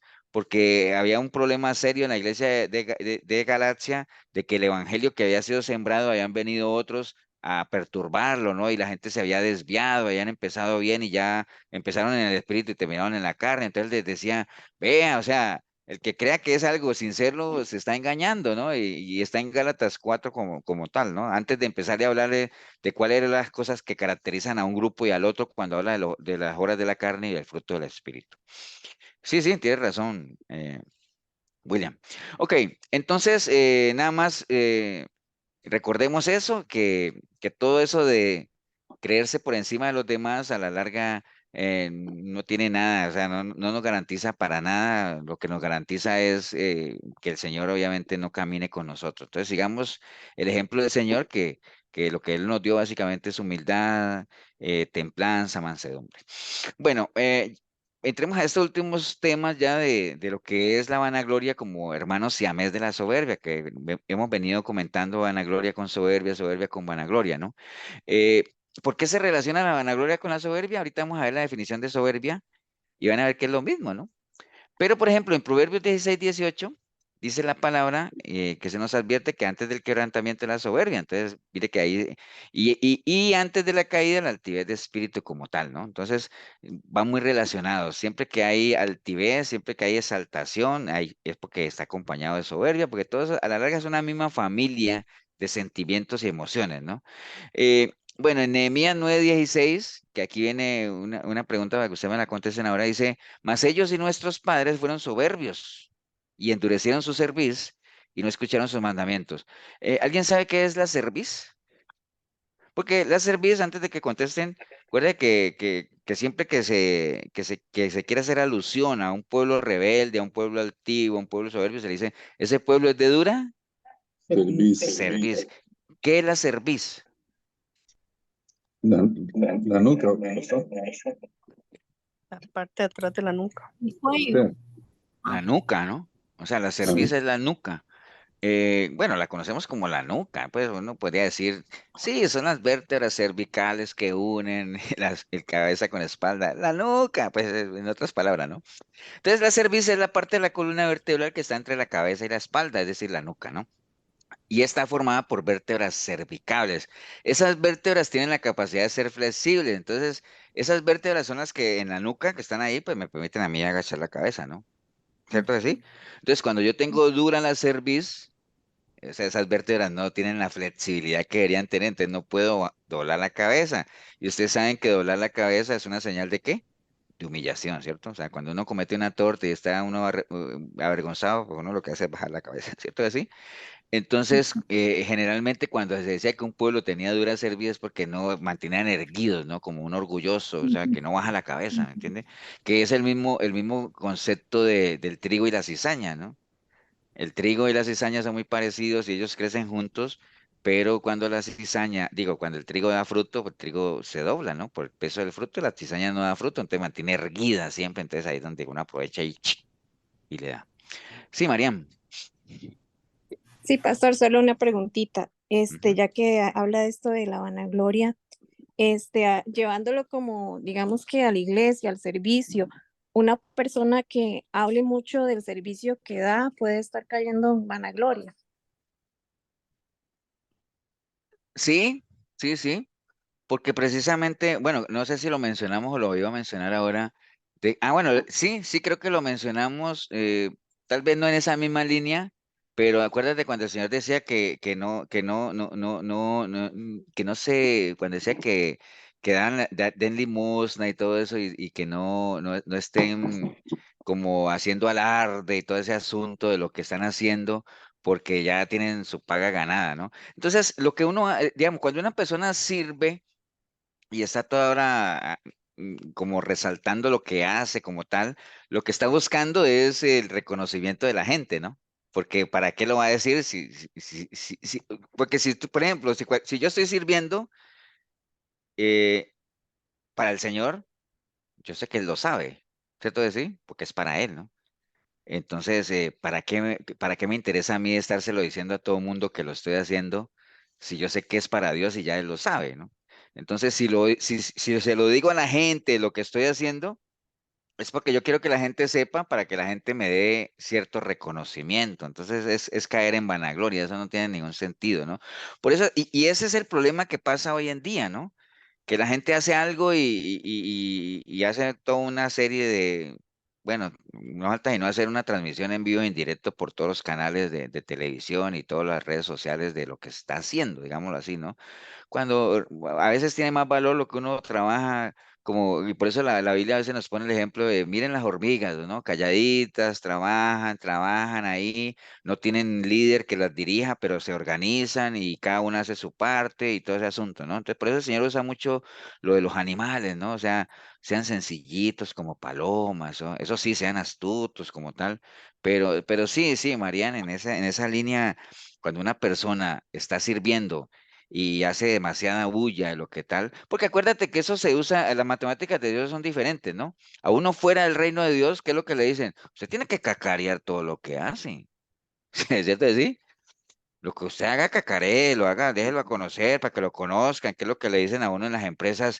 Desea conocer, Cuide la hable de lo imagen. hable de lo que hace para que los demás sepan, porque estamos buscando reconocimiento, porque sabemos que no es secular, obviamente dependemos de que un jefe nos conozca para que nos ascienda o cosas de esas, ¿no? Pero en las cosas del Señor es al revés, ¿no? O sea, nosotros no necesitamos que contarle a nuestro jefe, nuestro Señor Jesucristo, al Padre al que servimos, de lo que estamos haciendo, porque antes de que lo vayamos a hacer ya Él sabe, ¿no? Porque precisamente Él le decía a las iglesias eso: yo conozco tus obras, o sea, yo sé lo que tú haces, o sea, ¿me entiendes? O sea, pero sí, Mariana, la respuesta es sí. Sí, Gemita. Y en línea a eso, yo creo que los que servimos siempre tenemos como ese sentimiento de que siervos inútiles, ¿verdad?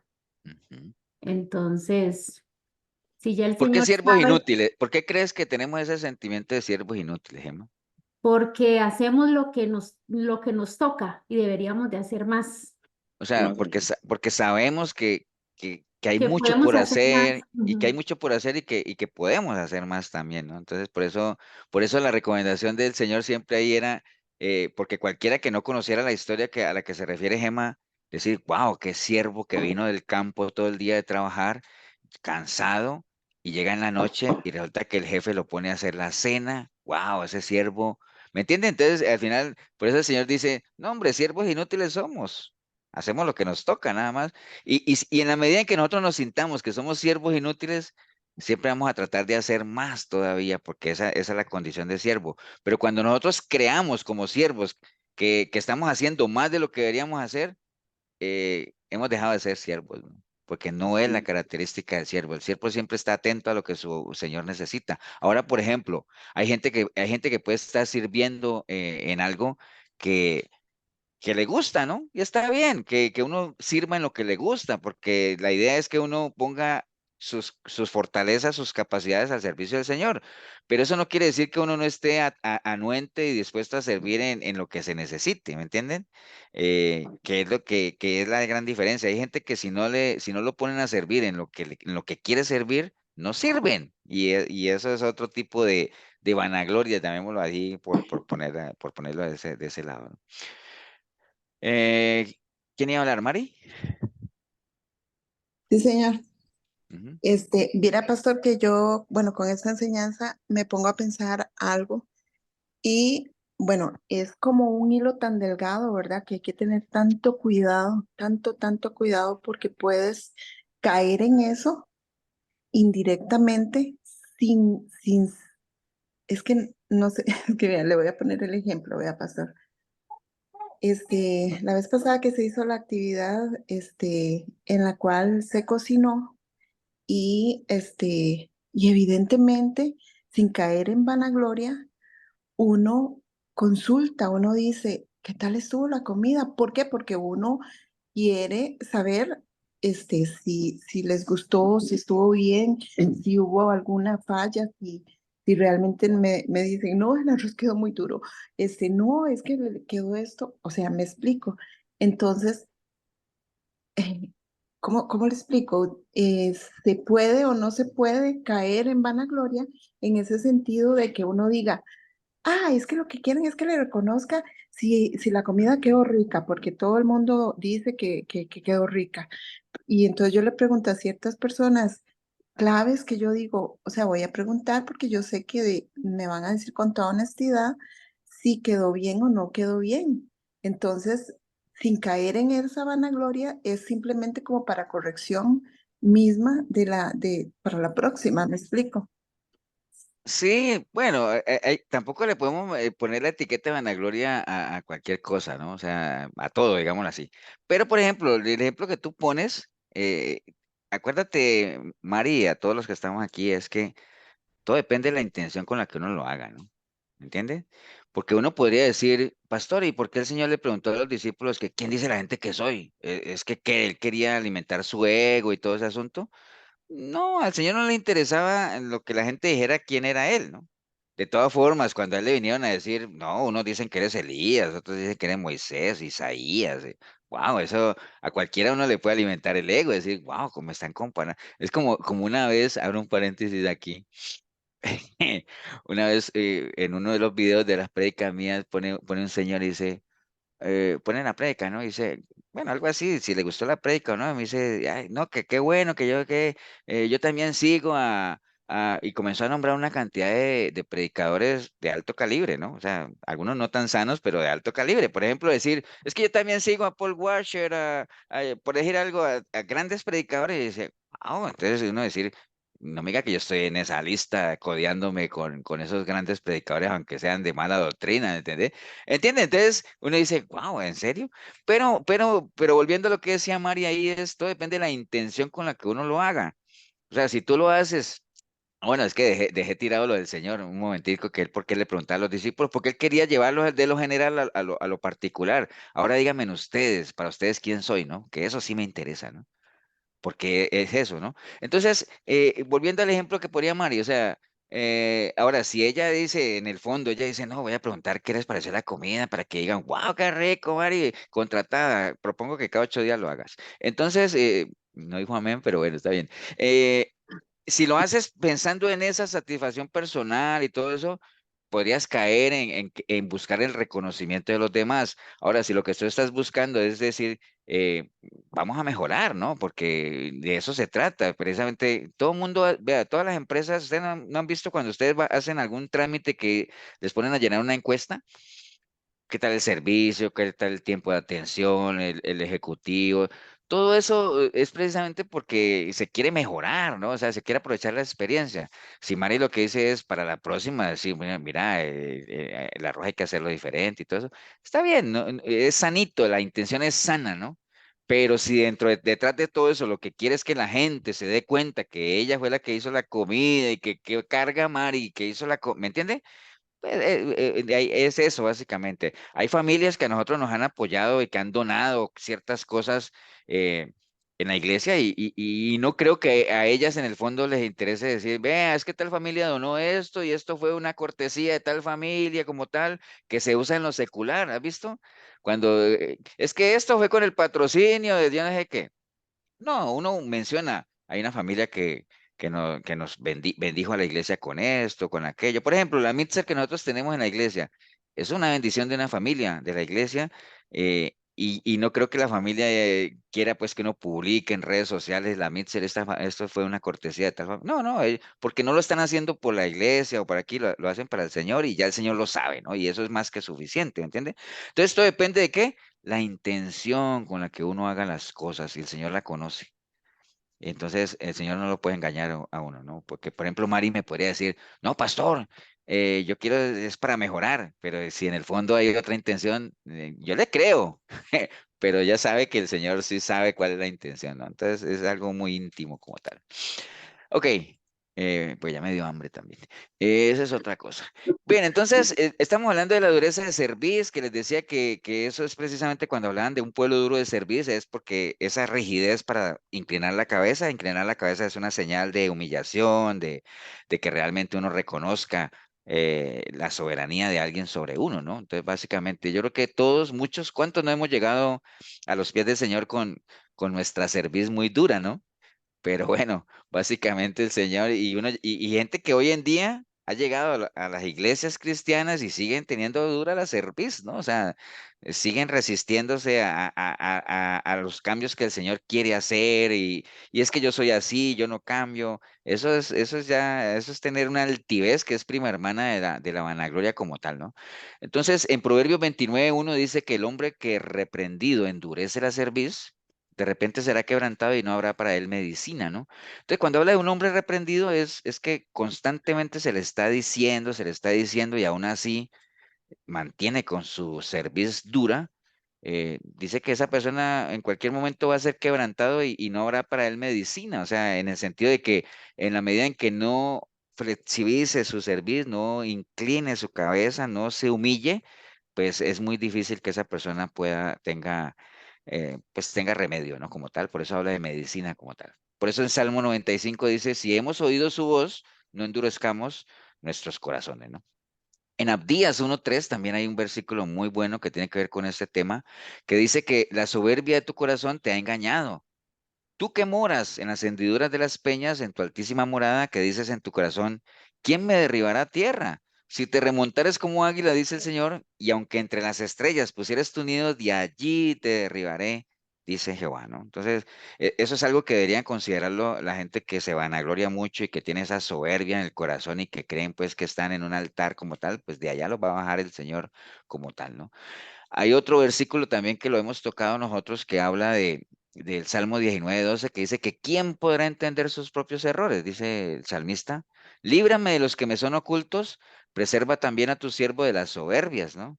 Que no se enseñoreen de mí y entonces seré íntegro y estaré limpio de gran rebelión.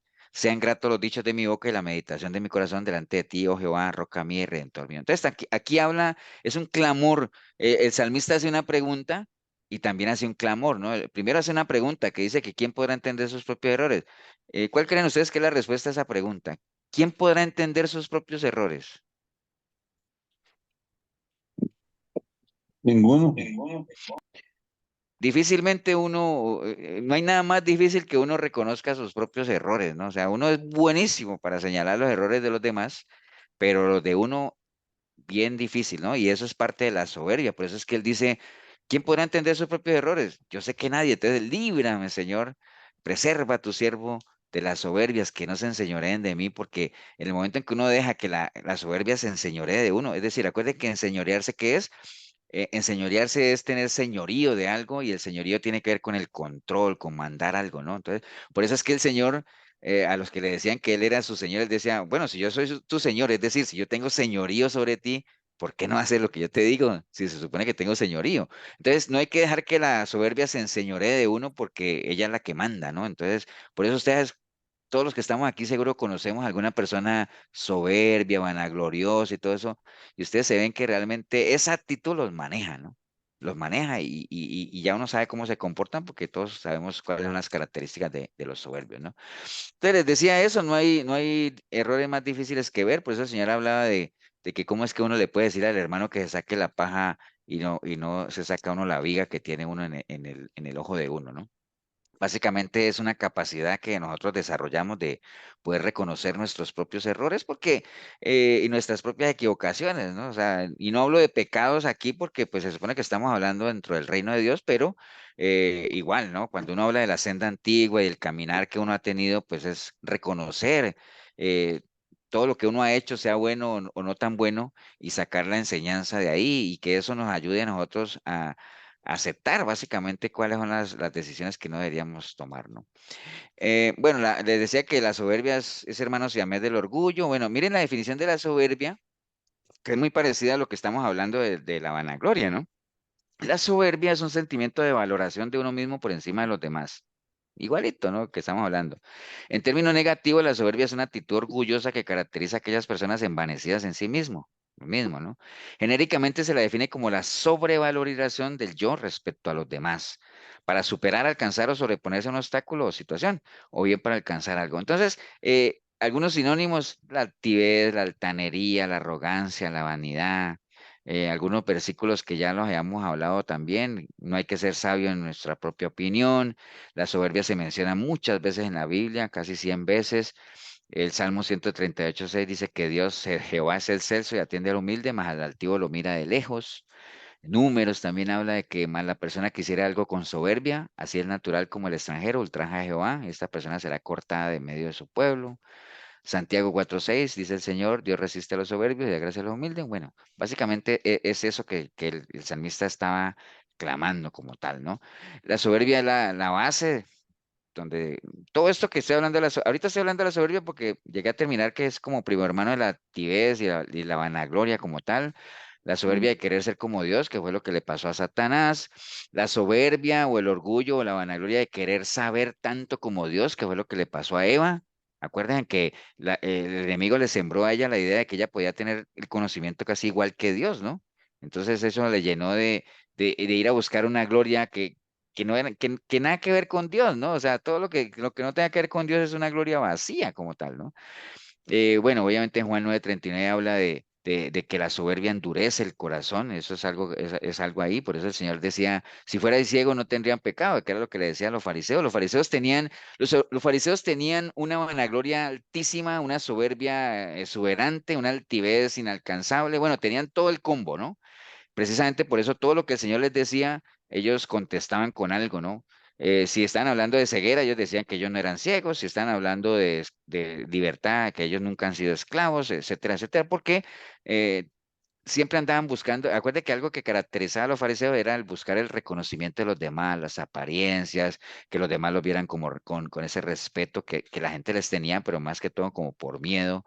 Por eso cuando el Señor apareció con otro tipo de discurso, sin infundir miedo, sino llevando a la gente a reflexionar, a meditar, la gente lo veía con más autoridad inclusive que los mismos fariseos, ¿no? Porque el respeto que le tenían a los fariseos era más que todo impuesto, ¿no? Era mucho miedo como tal. Bueno, el egoísmo y la ambición son ramas de la soberbia. Bueno, el pecado de Judas. Básicamente estuvo muy rodeado de soberbia, básicamente, porque acuerden que lo que llevó a Judas, ¿ustedes saben qué fue lo que llevó a Judas a vender al Señor? ¿Qué ¿Alguien sabe o se imagina, por ejemplo, por qué La Judas tuvo? ambición, pastor, Ambición. Sí, bueno, La codicia. cualquiera la podría codicia. decir que era la codicia de las 30 monedas y todo eso, pero había una intención que a lo mejor no era tan Él, alocada en Judas. él quería, eh, perdón, ajá. él quería que fuera el Sanedrín a defenderse y Ah, te sí. quería también para que fuera, digamos, como que llevara al pueblo a librarse de los judíos, según en Sí, su opinión. acuerden que nuestro Señor Jesucristo llegó como Mesías, ¿cierto? El pueblo de Israel estaba clamando por ese Mesías, pero ellos están esperando un Mesías que liderara una rebelión, ¿no? O sea, que lo liberara del yugo romano, ¿no? Cuando el Señor llegó con el discurso que llegó y que amor y perdón y amen a sus enemigos y todo eso, entonces Judas obviamente decía, bueno, pero que necesitamos es que él vaya al Sanedrín, exponga sus ideas y todo ese asunto. Entonces, al final, ¿cuál fue el pecado de soberbia de Judas? Es pretender que el Señor hiciera lo que él quería que hiciera, ¿no? Judas quería que el Señor hiciera eso, lo que dice Marquitos, que fuera el Sanedrín, que se defendiera, que se codeara con ellos, pero al Señor no le interesaba eso, él ya sabía lo que había venido, pero Judas a lo larga quería era que el Señor hiciera lo que él quería. Entonces, la soberbia de Judas es eso, querer que Dios hiciera lo que él quería que hiciera, ¿no? O sea, nosotros no podemos imponerle a Dios que Dios haga lo que nosotros queremos, por eso cuando uno tenta a Dios, eso es soberbia, eso es altanería, eso es altivez. Dios, si tú existes, haz esto. O como decía la gente al Señor en la cruz, si Él se baja de la cruz, entonces yo creo en Él. ¿Me entienden? Entonces eso es como tentar a Dios, es ya un narcisismo, egocentrismo, todas esas palabras que son primas hermanas como tal, ¿no? Ahora, nada más dediquemos unos minutitos para cerrarlo. ¿Cómo podemos nosotros reconocer nuestra soberbia? Bueno, dice Proverbios 21:24, dice, encarnecedor es el nombre del soberbio y presuntuoso que obra en la insolencia de su presunción. Entonces, una persona soberbia, vanagloriosa, altanera, altiva, todo lo que ya sabemos, dice que es escarnecedor. O sea, ¿qué quiere decir escarnecer? Es burlarse de la otra persona, pero con tintes de humillación, ¿no? O sea, una persona soberbia generalmente tiende a burlarse de los demás, ¿no? Y es lo que estamos viendo ahora. Es vanaglorioso. ¿Por qué? Porque se cree superior y entonces, al mejor estilo del fariseo, aquel que fue escarnecedor con el republicano, ¿se acuerda? O sea, aquí estoy, Señor, porque yo sí, yo oro, yo ayuno, yo sí, pero ese otro pecador que no sirve para nada. ¿Me entiende? Escarnecedor como tal. También es presuntuoso. una persona presuntuosa es la que finge una elegancia o un lujo que no tiene, ¿no? Es alguien que presume. Generalmente una persona soberbia, por eso es que hay un dicho que dice, dime de qué presumes y te diré de qué careces, ¿no? Un rajón, Generalmente un rajón. eso, muy rajón, el presuntuoso generalmente está mostrando una imagen que no es como tal, ¿no? Entonces, y para presumir, ¿qué tiene que hacer? Fingir, ¿no? Mentir, porque generalmente, si yo, por ejemplo, si yo tengo dinero, yo no tengo por qué presumirlo, ¿cierto? Yo simplemente lo vivo, invierto y la gente va a ver que yo tengo mis cositas, ¿cierto? Pero yo no tengo por qué estar presumiendo. No, o sea, generalmente uno presume cuando la gente no le cree a uno, entonces uno tiene que fingir algo que no es. Y dice también que es insolente, o sea, son personas que no respetan, ofenden, ¿me entienden? Entonces, esas son características de una persona, de una persona soberbia como tal, ¿no? Digamos, esto es importante eso que está ahí, que dice que uno como creyente puede caer en la soberbia, y de hecho hay muchas personas en esa situación, cuando generalmente uno se jacta de glorias pasadas, ¿no? ¿Me entiende? Y acuerden que uno, hay algo que manejamos de que uno no debe vivir ni de la santidad de otros, ni de glorias de otros, y mucho menos de glorias pasadas, ¿no? Porque Dios no trabaja con el pasado, ¿me entiendes? Ya, a mí, ¿qué me sirve decirles a ustedes que hace 10 años yo era, bueno, que me faltó una materia para graduarme de apóstol o de profeta, o sea, que hace 10 años, y ahora qué estás haciendo? No, ahorita pues estoy ahí tratando de, no, ahorita eso del pasado ya no sirve. Por eso la Biblia dice que el día que el justo peque, su justicia anterior no le será tomada en cuenta, porque si peca, muere. ¿Me entiende? Entonces, un cristiano puede caer en soberbia, en vanagloria, cuando se jacta de glorias pasadas. ¿Me entiende? De cosas así, ¿no? O sea, si usted es una persona que ha caído en pecado y se está levantando otra vez, usted no puede seguirse jactando de lo que hizo, de lo que hace 5 o 6 años era, ¿me entiende? O sea, hay que vivir el presente. Las cosas el Señor no trabaja con el pasado, acuerde, el Señor trabaja con nuestro presente para forjarnos un mejor futuro, pero ya lo pasado, pasado y no me interesa. Bien, entonces, pues se puede caer en eso, ¿no? Acuérdese de esa jactancia, ¿no? Bueno, quería terminar con esto nada más, que está en Jeremías, que se los dije. Así dijo Jehová, no se alabe el sabio de su sabiduría, ni el valiente se alabe en su valentía, ni el rico en su riqueza. Si en algo hay que alabarse, que se alabe en entender y conocer que Él es Dios, que hace misericordia, juicio y justicia en la tierra, porque estas cosas quiere Jehová. Entonces, ahí mencionan tres cosas, ¿no? Eso es aplicable a muchas cosas. Por ejemplo, la vanagloria en la sabiduría. ¿Qué personaje bíblico podemos usar como referencia para sabiduría? Salomón. Salomón, ¿cierto? Aunque algunas personas dicen que Daniel era más sabio que Salomón, pero Salomón es ejemplo de sabiduría. Entonces, dice lo que leímos ahí, Marina, no lo moleste. Marina, déjelo ir al baño. que uno no debe vanagloriarse de su sabiduría, ¿no? O sea, del conocimiento, de las habilidades que uno tiene, es algo de lo que no debería uno vanagloriarse, básicamente en eso, ¿no? Aunque el conocimiento es importante, obviamente, y las habilidades que uno tenga es importante, pero si hay algo que a uno lo tenta a llevarlo a un nivel de vanidad y de soberbia, y eso es lo que uno conoce, ¿no? Porque muchas veces el mayor problema de la gente no es lo que no conocen, sino lo que conocen precisamente, ¿no? O dígame que eso de tener uno ese concepto de que uno sabe mucho de ese concepto a ser ya un soberbio, un vanaglorioso, hay un pasito, ¿no? ¿Cierto que sí? Hay un pasito. Entonces, la gente que se cree que sabe mucho ya no necesita disipularse, ya no necesita congregarse tan seguido, ¿me entiende? Entonces, eso es precisamente lo que pasa, ¿no? Espacios como estos no son valorados porque pues ya todo eso yo lo sé, todo lo que estamos hablando yo ya lo escuché, ¿me entiende? Entonces, pasan como eso, ¿no? Entonces, precisamente no se vanaglorien de la sabiduría, que no se alabe el sabio de su sabiduría, mejor dicho. Después hablan de la valentía. ¿Qué personaje podemos poner ahí? David. David. A David. Puede ser David, puede ser Sansón, puede ser, bueno, hay personas que han sido muy valientes, pero lo que nos aconseja la Biblia ahí también, no se alabe el valiente de su valentía, ¿no? Como tal. Porque acuérdense que si bien la valentía es necesaria, porque dice que el Señor no nos ha dado espíritu de cobardía, sino nos ha hecho para que seamos valientes. Entonces es una virtud ser valiente, es algo admirado. Cuando uno ve que una persona es muy valiente, es algo que uno admira, ¿cierto? Pero acuerde que como estamos hablando de vanaglorias, o de ya es cuando uno ya lleva eso a extremos ya que rayan en el egocentrismo como tal, y entonces ya la gente tiende por medio de su valentía mal manejada, a ser personas ya que actúan de una manera imprudente, ¿no? Impulsivas, sin precaución, a no tomar las medidas. Por más valiente que uno sea, uno nunca debe de dejar de ser una persona prudente, ¿no? Una persona que tome sus precauciones como tal. Entonces, por eso dice que no hay que vanagloriarse de eso tampoco. Y después habla de la vanagloria en la riqueza. ¿Qué personaje podemos poner ahí? Abraham, Job, Abraham, Job, gente que ha tenido riquezas como tal. Entonces, pero lo que nos está diciendo ahí es que no hay que vanagloriarse de eso. La riqueza es algo que todos queremos, ¿no? O sea, ¿quién no quiere tener riquezas? Y de hecho uno trabaja para conseguirlas, ¿no? Aunque uno le diga, no, pastor, yo trabajo para sobrevivir todos los días. No, hombre, yo creo que todos en el fondo anhelamos tener nuestras comodidades, tener nuestras cosas, y ¿por qué no?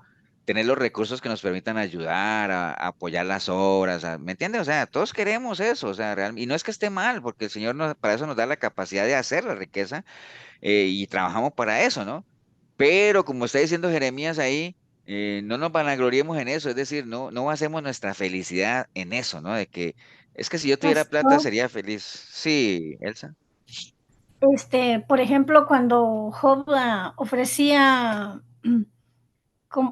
no holocaustos, pero cuando ofrecía ofrendas al Señor, ¿verdad? Que decía, por si acaso mis hijos pecaron, por si Ujú. acaso esto, ¿verdad?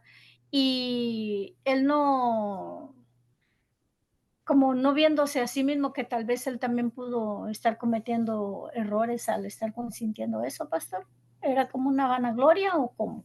No, ahí ya lo que estaba rayando es en lo mismo, por ejemplo, que ya hemos visto varios ejemplos de algunos sacerdotes que eran muy consagrados a Dios, y que los hijos le salieron chuecos, ¿se acuerdan? Inclusive uno de ellos que nombró a los hijos como jueces, sabiendo que eran un desastre como tal. Yo creo que Job, al igual que cualquiera de los que estamos aquí, pues tenemos nuestros hijos, y por más chuecos que sean, pues uno nunca dejará de orar por ellos, para que el Señor pues tenga misericordia de ellos. Y si estuviera en nuestras manos interceder por ellos para que realmente, es más, si en nuestras manos estuviera que nuestros hijos se salven, y que cambien, ¿quién de nosotros no haría lo que estuviera a nuestro alcance para que nuestros hijos caminaran recto? De hecho, la palabra dice que no hay mayor gozo en un padre que ver que sus hijos caminan bien, ¿cierto? Pero nosotros sabemos que no depende de nosotros, hacemos nuestro mejor esfuerzo. Pero en el caso de Job, pues obviamente era sus sentimientos de padre, decir bueno, acuerden que en esos tiempos era válido eso de los holocaustos y todo eso para interceder, ¿no? O sea, para interceder por los pecados de alguien como tal. Pero bueno, era parte de eso, pero no era que él se vanagloriara de decir, es que yo voy a ofrecer esto al Señor porque como yo soy justo y delante de Él, entonces voy a aprovechar esa posición para doblar el brazo a Dios. No, era más que todo sentimientos de padre como tal, como cualquiera, ¿no? Como lo mismo que tuvo David antes de irse, que le dijo a Salomón, sé hombre y pórtate bien, y al final Salomón pues salió chueco, ¿no? Como tal. ¿Ibas a decir algo, Fernando? No, pastor, bueno, lo que puse fueron los aplausos ahí, pero no, te estaba Ah, yo recordando pensé que era también, la manito. no, pero sí recordando ahora que todo está este tema, bueno, en las redes sociales que se ve la tristeza, lo que hizo un muchacho de colegio ahí con una compañera de colegio, y uno ve todo esto tan terrible, ¿verdad? De cómo la juventud o el bullying ha ido destruyéndose en la sociedad, y cómo tratan de vanagloriarse, ¿verdad? En el mundo, que ahora usted lo comentaba, que es parte de lo que se ve en esta sociedad, pero también como en el cristianismo, ¿verdad? Vemos en redes sociales también, hablando de las redes sociales, pastores, o hermanos cristianos de diferentes iglesias, de diferentes países, agarrando las redes sociales para discutir, para pelear, para decir yo sé esto, yo sé lo otro, usted no sabe esto, yo sé. Y al final uno dice, qué tristeza, ¿verdad? ¿No? Se pierde el enfoque de la palabra del Señor, que es edificar y lo que es traer esas almas al Señor, a que conozcan al Señor y más bien se van en esa vanagloria de que yo sé y que usted está mal y que usted está bien ese mal, esa mala práctica que se está viendo en el pueblo cristiano, ¿verdad? Hoy en día. Sí, porque es lo que hablamos ahora de tal vez entrar en competencias, ¿no? Decir quién es más que quién, ¿no? O sea, aquí no se trata de quién es más que quién, porque precisamente Jeremías lo está diciendo. ¿Te crees sabio? Bueno, no te vanaglories en eso, no te gloríes en eso, ¿no? O sea, si es para instruir, si es para rescatar, si es para corregir, siempre eso tiene que estar acompañado de mansedumbre, de humildad, de conocimiento. Todo eso no se puede perder. Ahora que tú mencionabas lo del muchacho aquel porque eso se ve mucho en los muchachos, siempre buscar el reconocimiento de los demás y que vean que yo soy el más chistoso, que yo, bueno, Elsa que no conoce la noticia o los que no la saben, es que salió un video ahí de un muchacho maltratando a una estudiante, un muchacho de 16 años maltratando a una estudiante en un bus y le jalaba el pelo, se le sentaba encima, la empujaban y todo eso. Y entonces el video se hizo viral y al final los padres de la muchachita pusieron una demanda penal y la policía tuvo que ir estaba viendo ahora en las noticias que tuvo que ir a detener al muchacho, pero más que ir a detenerlo era como ir a ponerlo a salvo, porque había ya una turba afuera de la casa esperando a ver cómo lo agarraban, ¿no? Entonces, y uno diría, pastor, ¿y eso pasa en Costa Rica? ¿No que Costa Rica es un país pacífico y todo eso? Bueno, la paciencia tiene límite, ¿no? En todo lado, ¿no? Por eso el Señor decía, ustedes no quieren nada conmigo, los entrego a una mente reprobada para que hagan cosas deshonrosas. Pero bueno, tenemos aquí, bueno, entonces la riqueza, bueno, estamos viendo en eso, no podemos poner nuestra felicidad en ella como tal, porque cuando nos vayamos no nos vamos a llevar absolutamente nada, recordemos eso, las riquezas son cosas materiales, las habilidades personales nos pueden servir para edificar, como decía Fernando y todo eso, pero no hay que caer en vanagloria como tal. ¿Cómo combatir la vanagloria? Bueno, obviamente hay que revestirse de humildad, porque Dios resiste a los soberbios. Dice en Filipenses que haya en nosotros el mismo sentir que hubo en Cristo. Ya sabemos cuál es el sentir que hubo en Él. Él se humilló a sí mismo. No hagamos nada por contienda. Cuando nosotros somos humildes, es una ventaja tremenda, porque es todo lo contrario a la soberbia, a la vanagloria. Podemos responder y aprender de las críticas sin estar a la defensiva. O sea, cuando uno es una persona humilde y si es para aprender, qué bueno, bienvenido como tal, pero es todo lo contrario a un soberbio o a un vanaglorioso que usted le hace una crítica y lo toma como un ataque, ¿no? Entonces, y ni siquiera si sabe si tiene razón, como los mismos fariseos, que eran necios por esa parte, ¿no?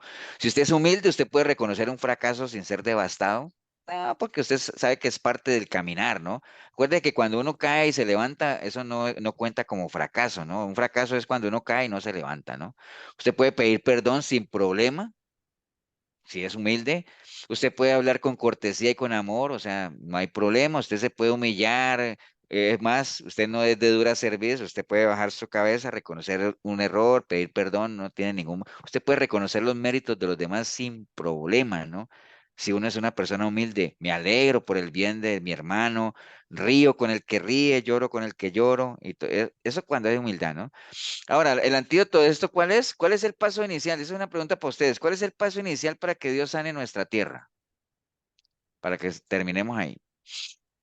Acuérdense, el Señor quiere sanar nuestra tierra, amén. Humillarnos. Humillarse, pastor. ¿Verdad? Que Humillarse, dice que si el pueblo que invoca mi nombre, ¿qué pasa? se Se humilla, humilla. Se humilla, ¿no? Entonces hay que invoca mi humillarse. nombre. Y humillarse equivale a qué? A dejar la soberbia, a dejar el orgullo, a dejar la vanagloria, todo eso, ¿no? O sea, Mm, por ahí Hacer anda un el cambio. asunto, por ahí anda el asunto, ¿no? O sea, bueno, déjame ver un momentico aquí. Ok, bueno, no sé si alguien quiere hacer un comentario Pastor, final. antes de que cierre, por ejemplo, sabemos que cuando tú dices también que los jactaciosos, los soberbios, lo mandó a una mente reprobada, que ahorita hablaste, es la humanidad, ¿no? No el creyente ni nada. Pero sí, por decir algo, somos Aunque no creas, ¿no, vanagloriosos. Mile? ¿Ah? No creas que solo la humanidad, ¿no? No, por eso, por eso. Si, por ejemplo, nosotros somos vanagloriosos, creyentes, pero como dice, se ha endurecido la cerviz, se ha endurecido el corazón y no nos damos cuenta de que realmente... Entonces, cuando tú hablabas de las advertencias de salvación y de santificación, cuando dice el Señor, yo no camino con los soberbios, ahí la salvación se pierde, ahí ya no hay, ¿cómo te dijera? Ya no hay chance para la salvación ni nada, esa parte ahí. El vanaglorioso entonces también pierde la salvación. Lo que pasa es que, acuérdate lo que decíamos, leíamos ahora que decía que el que es reprendido muchas veces y mantiene dura su servicio, dice que no habrá para él medicina, ¿no? Que es lo que pasaba con los fariseos. Por eso el Señor le decía a los fariseos que la blasfemia contra el Espíritu Santo no tiene perdón. ¿Por qué? Porque ellos insistían en su necedad, aún teniendo la información, ¿no? Aún teniendo la información se mantenían. Entonces, ¿qué pasa? Cuando tú dices que el Señor en Romanos 1, que es una radiografía del ser humano sin Dios, obviamente que sí, pero aplica también dentro de las iglesias, e inclusive que hay gente que se resiste al entrar al proceso, se resiste a renovar su mente, se resiste a todo eso, y va a llegar el momento en que el Señor los va a entregar a una mente reprobada. Es decir, bueno, ustedes no quieren, entonces va como lo que pasó en Corinto cuando había pecado dentro de la iglesia y que llegó Pablo y decir, bueno, reprendan a la persona, llamen la atención, restáurenle, y si no quiere, entréguenlo a Satanás, es decir, sáquenlo de la iglesia, porque pues no se puede, no se puede, ¿me entienden? Entonces, cuando Milena dice eso de que si hay soberbia se pierde la salvación, cuando Dios dice, no camino con el soberbio, es porque el soberbio generalmente llega a un nivel tal de que ya no necesita a nadie, ¿no? O sea, yo no necesito ni a Dios, que es lo que está pasando con todos esos apóstatas y apóstoles de hoy en día que caminan sin Dios. ¿Por qué? Porque ya han creado su propio evangelio. Entonces ya no necesitan a Dios porque tienen sus propias visiones, tienen sus... Es más, lo único que les falta, usan el nombre de Dios para enganchar a la gente, pero sabemos que lo que menos hay ahí es Dios, ¿no? Gema, ¿ibas a decir algo? Sí, algo muy parecido a lo que decía la pastora, porque yo también me puse a analizar eso, ¿verdad? De que usted inicia la enseñanza y nos mencionaba, ¿verdad? Que si creíamos que la vanagloria iba más enfocado en la santidad o en la salvación, pero ya después de escuchar todo esto, pastor, no, digamos, pienso que más bien iría en un tema salvífico, que es, Lo que que pasa es que digamos que el ser, por ejemplo, el hecho de que tú seas soberbia, ujú, no es que eso te condene, ¿no? Porque hay que ver que lo que pasa es que la soberbia es como la puerta, es la base en la cual se sientan otra serie de pecados, ¿no? Como tal. Y cuando tú eres porque digamos, la Biblia que dice, por ejemplo, la ira. La ira, uno sabe que la Biblia dice que airaos, pero no pequéis, ¿cierto? Entonces hay una ira que es santa, digámoslo así, o hay, que fue la que el Señor tuvo cuando sacó a los mercaderes, y hay una ira que es pecaminosa, que es la que uno guarda en el corazón como una raíz de amargura, pero generalmente cuando uno llega a ser iracundo cuando tiene episodios de ira, ¿no? Entonces una ira aislada no es pecado en el sentido de que airaos, pero no deje que la ira que el sol se ponga sobre su enojo, pero si tú dejas que eso salga ahí, entonces, en el asunto de la soberbia, digámoslo, yo les decía que era un problema, un tema de santidad, aunque la santidad es la antesala a la salvación, porque cuando uno tiene cuadros de soberbia y deja que eso se enseñoree en uno, como le decía el salmista, no dejes que se enseñoree de mí. Entonces, si tú dejas que la soberbia se enseñoree de ti, es decir, que la soberbia sea la que marque tu conducta, tus actitudes, posiblemente tú vas a comenzar a tener un cúmulo de tantas cosas que al final lo que te van a llevar es a perder tu salvación, a apartarte del Señor, ¿entiendes? Pero ujú, pero si tú tienes, por ejemplo, alguno de nosotros puede ser que diga, mira, yo hoy me puse a pensar y yo creo que tengo rasgos de soberbio, de vanaglorioso, pero ya había entendí que el antídoto de eso es la humildad, que tengo que doblar la cerviz. A mí me cuesta doblar la cerviz, soy rígido de cerviz, pero hoy entendí que la tengo que doblar, que tengo que humillarme, si quiero que el Señor sane mi tierra. Entonces, tú puedes rectificar tu camino como tal. Empezaste con un tema de soberbia, digámoslo así, que está afectando tu comunión, tu caminar con el Señor, tu relación. Hoy te diste cuenta que Dios no camina con Él, entonces te sales de ahí y ya tomas una actitud de humildad, ¿no? Pero obviamente, si dejas que la soberbia se enseñoree de ti, no solamente vas a tener problemas con tu entorno, en tu caminar cristiano, sino que vas a perder tu relación con Dios y al final se vuelve, de ser un tema de caminar cristiano, termina siendo un tema salvífico. Es que hay un hilo muy delgado, Gemita, entre Sí, las dos cosas. sí, Van ligadas, o sea, la salvación depende de una vida en santidad y la santidad depende de que yo reciba en primera instancia la salvación del Señor. Entonces, todo este tema de la santidad, salvación, todo eso van pegaditos, así como la soberbia camina de la mano con la altivez, el orgullo, saltarse más de la cuenta, todo eso camina junto. Pero lo de acá también camina junto, ¿no? Pero la ujú, soberbia, donde más se ve, digamos, los efectos inmediatos, donde más se ve es en la relación con los demás, ¿no? O sea, en el sentido de que la gente lo nota, que se irritan, las envidias, el descalificar a los demás, el burlarse, bueno, todo eso que tiene que ver con el caminar cristiano. Pero sí, sí, o sea, están totalmente ligados, o sea, una cosa te lleva a la otra y la otra también te lleva a la primera, ¿no? claro. Gracias, pastor. Ok, vamos a orar porque si nos extendimos un poquito más. ¿Alguien que quiera despedir en oración? Alguien que no sea altivo, pues. Yo oro, pastor. Ah, ¿quién? Yo. Eso, Ah, Pablo. Te damos gracias, Señor, por la enseñanza de hoy. Gracias por todos los que pudimos estar aquí reunidos, Señor. Gracias por el pastor y su familia. Gracias, Señor, porque en medio de todo, cuando entendemos que no somos nada, Señor, tú tienes tu mirada puesta en nosotros. Y a pesar de que no merecemos nada día con día, Señor, tenemos todas tus bendiciones. Gracias porque estamos protegidos con un techo, porque tenemos alimento, porque día a día tenemos cada cosita que necesitamos, Señor. Gracias por la salud, gracias por el trabajo. Gracias porque podemos esta noche estar en nuestros hogares descansando, Señor, protegiéndonos de toda la maldad que hay en este mundo. Gracias porque por medio de tu enseñanza aprendemos a ser mejores personas día con día, Señor, a bajar nuestro ego, a bajar nuestro orgullo, Señor, a minimizarnos y permitiendo que tu espíritu crezca en nosotros. Ponemos esta noche en tus manos, Señor, que podamos renovar nuestras fuerzas para que mañana, si está en tu voluntad, podamos hacer todo, Señor, de buena manera, buscando, Señor, la forma de cómo agradarte día a día y cada segundo. Bendecimos a todas las familias aquí representadas, Señor, y te agradecemos por todas las bendiciones. En el nombre de Jesús. Amén y amén. Para irnos, Amén. Señor.